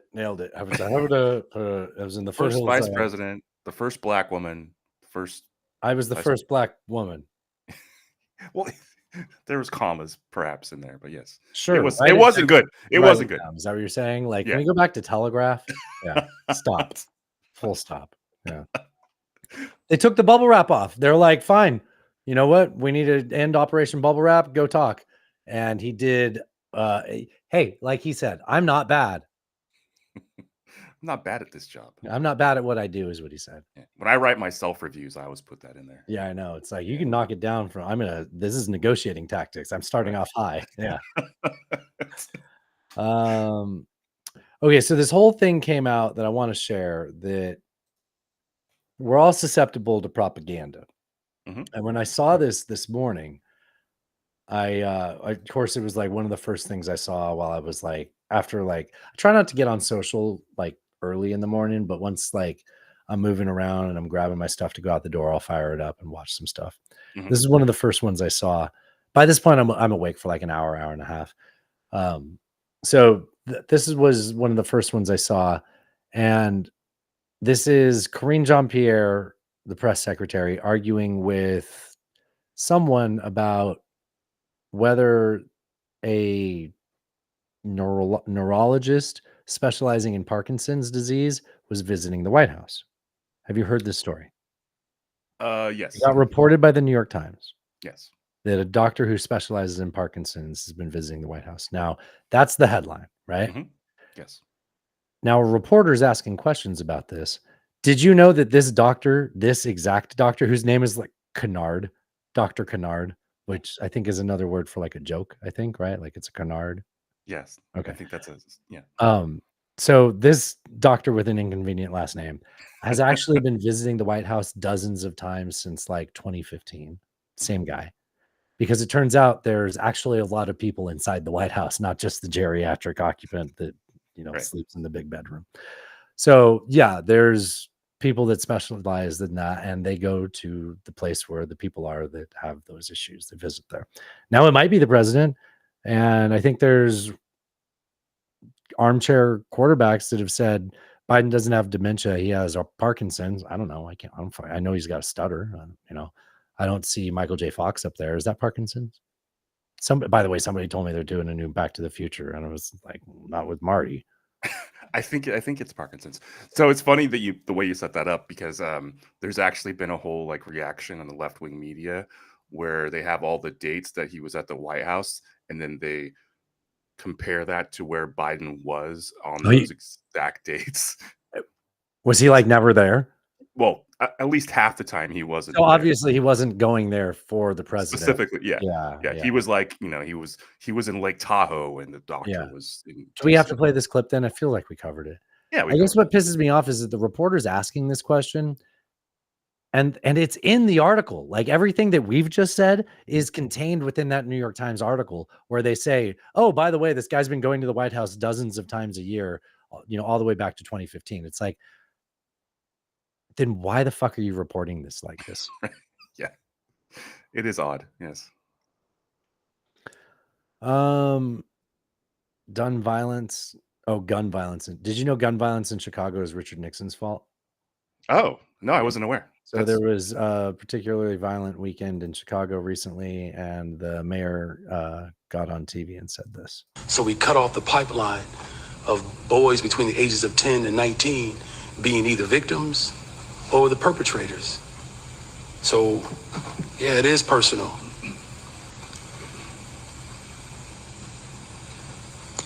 Black death has been unfortunately accepted in this country for a very long time. We had a chance 60 years ago to get at the root causes, and people mocked President Johnson. And we ended up with Richard Nixon. I'm going to work hard every day to transform this city. That's what it takes to build a better, stronger, safer Chicago. And I need everybody to step up. I get what he's saying. Do you want to say what he's saying? He's saying that Nixon's policies were bad for the black community. I just don't think it's a winner of an argument. Like all those people who have dead family members after any of these incidents are really going to love you going up there and be like, well, if it weren't for Nixon. Yeah, that's really not going to translate well. I'll talk about it on the Friday show. in media, but I just listened to Fear and Loathing on the Campaign Trail, which is all about the 72 election. Is that the one where he admits to spreading that rumor about Ed Muskie being on ayahuasca? He's like, there was a rumor going around about Ed Muskie being addicted to ayahuasca. I would know that because I started. I may have started it. Yes. Yeah. Anyways, I guess I'd read this before, but a long time ago. I didn't remember a lot of it. There's great shark hunts back there. Shark Cunt sounds like something else. It does. The Great Shark Cunt. Yeah. But yeah, I didn't realize how. I mean, I guess I knew, but like Nixon was such a scumbag. Yeah, and such a almost like a similar to Trump sort of figure where people were like, "Fuck, this guy is just. We can't let this guy get elected again. He's gonna fuck the entire country." Even somebody like Hunter was just like, "No, I got to get behind this guy, even though I don't really He like spoke him." so eloquently about the wheels of Marine One going from flat on the lawn to more round as the helicopter lifts up and flies away as Nixon departed the White House for the last time. Like, that's like in my mind, him saying that. Yeah.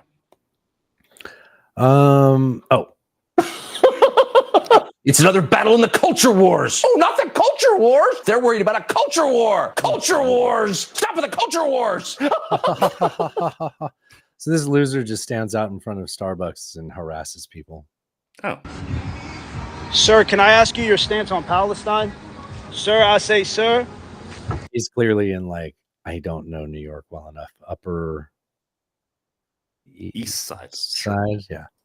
Say that. No stance. They never have a stance. Let's see. Ma'am, can we ask you, you're going into Starbucks. Do you support the genocide in Palestine? No, I don't. But you know, the at least in the common culture, going to Starbucks is like a sign of supporting Israel. So you are aware of the optics right now.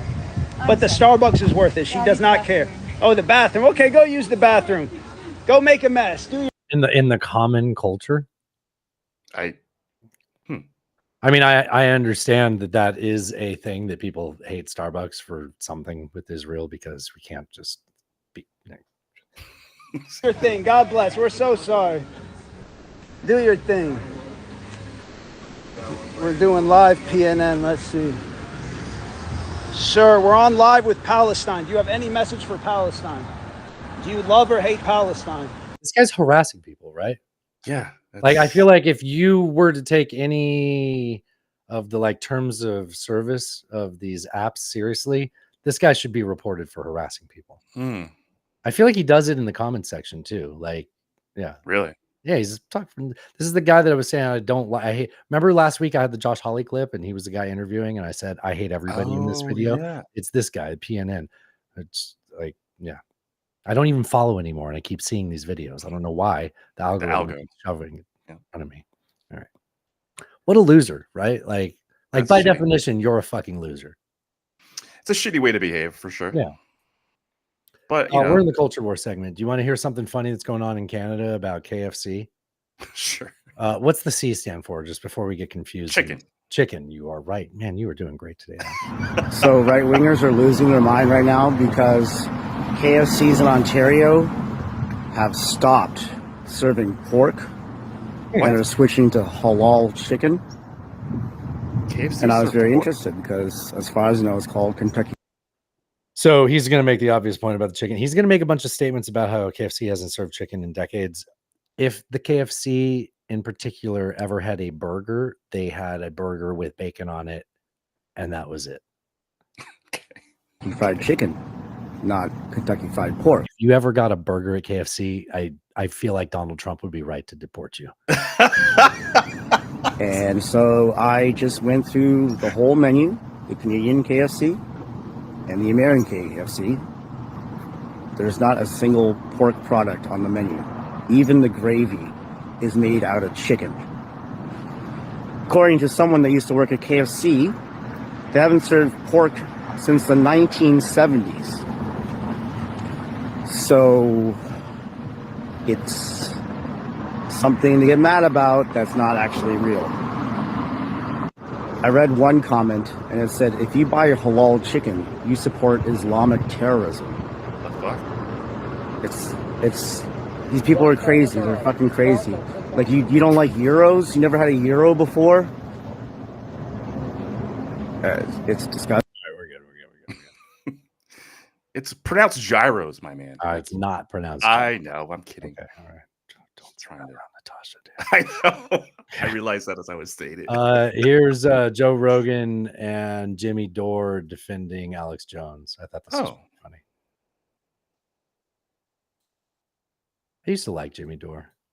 And that's where I met Alex Jones. That's hilarious. That video's hilarious. It's hilarious in retrospect. It was, I guess, at the time too. But yeah, it's nice that we've made up. And yeah, the Alex Jones thing is strange. It's amazing how right he is about shit. How he's right about he's way more so accurate. many He's things. way more accurate than corporate news. That's for sure. But he got that one thing wrong. The one thing That wrong. One thing. That Well, one he's got other thing. things wrong, but that one thing was a big one.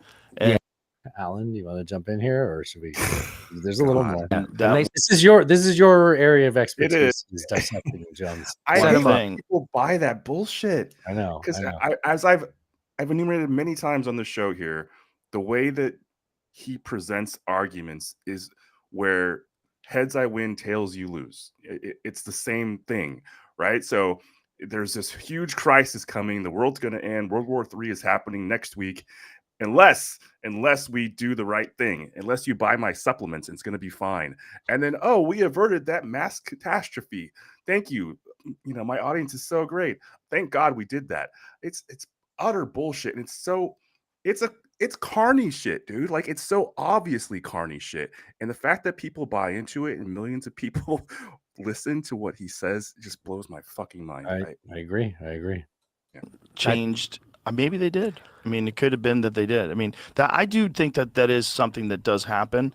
One of the things when something happens is people, and then I don't know if it's human beings or if it's groups or if it's foreign groups. They will concoct a fake narrative and try to get people to share it. Like they'll try to fool people into sharing a fake version of some real thing that happened. That Like sounds Jones. like he's talking about Alex Jones, It does. but he's saying people that have misinterpreted Alex and Right. tried to undermine him. And I think they do that to undermine people that are conspiracy theorists that are occasionally correct. So, Just to be so hopeful that someone that you want to be as right as you think they are, you're willing to say the real conspiracy is the people trying to undermine him. Yeah, unbelievable. Yeah. Fucking- That's- I mean, I'm largely sympathetic to both of these people, Rogan and Jimmy Dore. Yeah. But, like they're I am too, but that's a dumb take. their priors get in the way on that subject. You know what I mean? Well, they've created their own ecosystem, Yeah. Rogan specifically, wherein it's easy to blur reality because all you see is that ecosystem. Yeah, not a good point. Okay, I've got one more clip for you, and then a quick jack to end the show. I like a quick jack. I prefer more drawn out.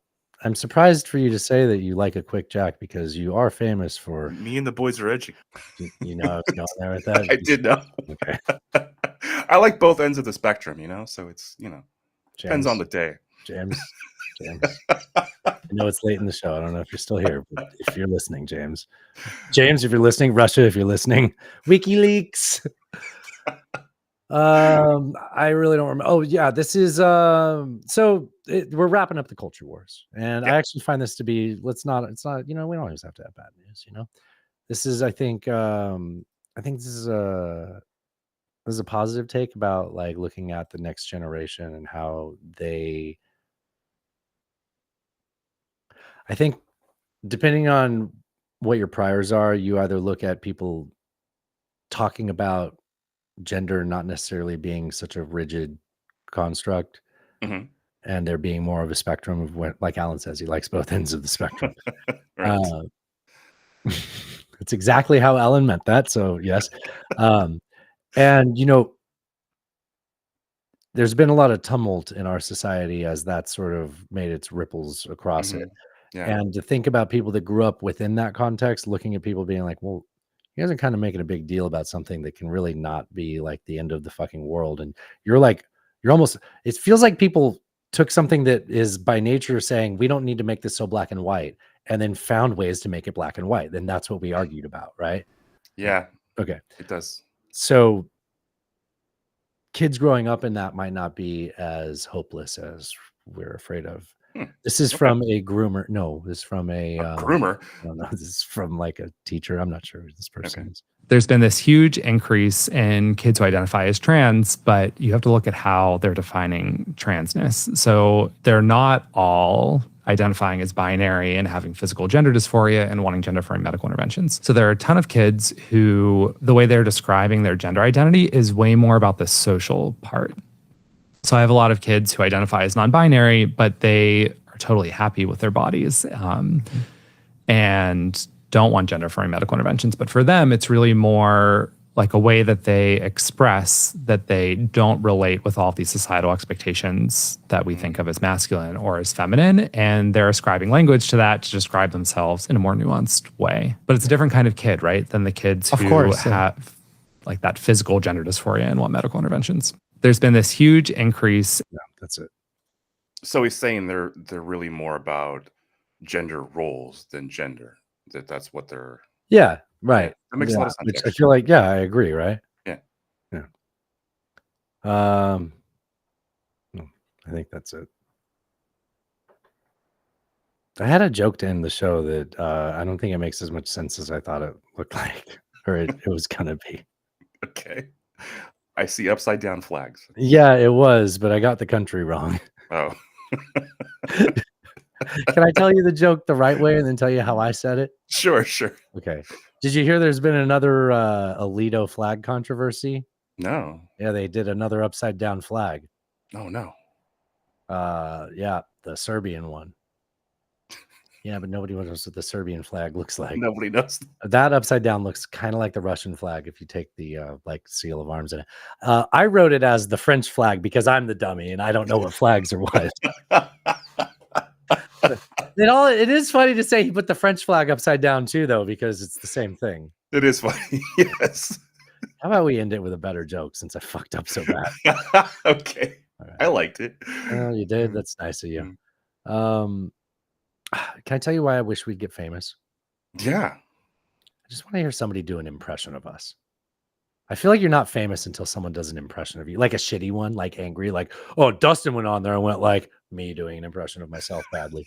I imagine hearing someone do an impression of you because they hate you so much. That must be at a level of fame that like I never thought of until last week. And it's just like, fuck, I want that so fucking bad. That would be fun. Although I'm relatively certain that some people could do some impressions of us now. They just don't hate us, but yeah, but I want that. I want want the hate. I want the haters that mock us and do a decent impression. I understand. Yeah. All right. It's a good goal. This is a great goal, right? Artist, unlimited power.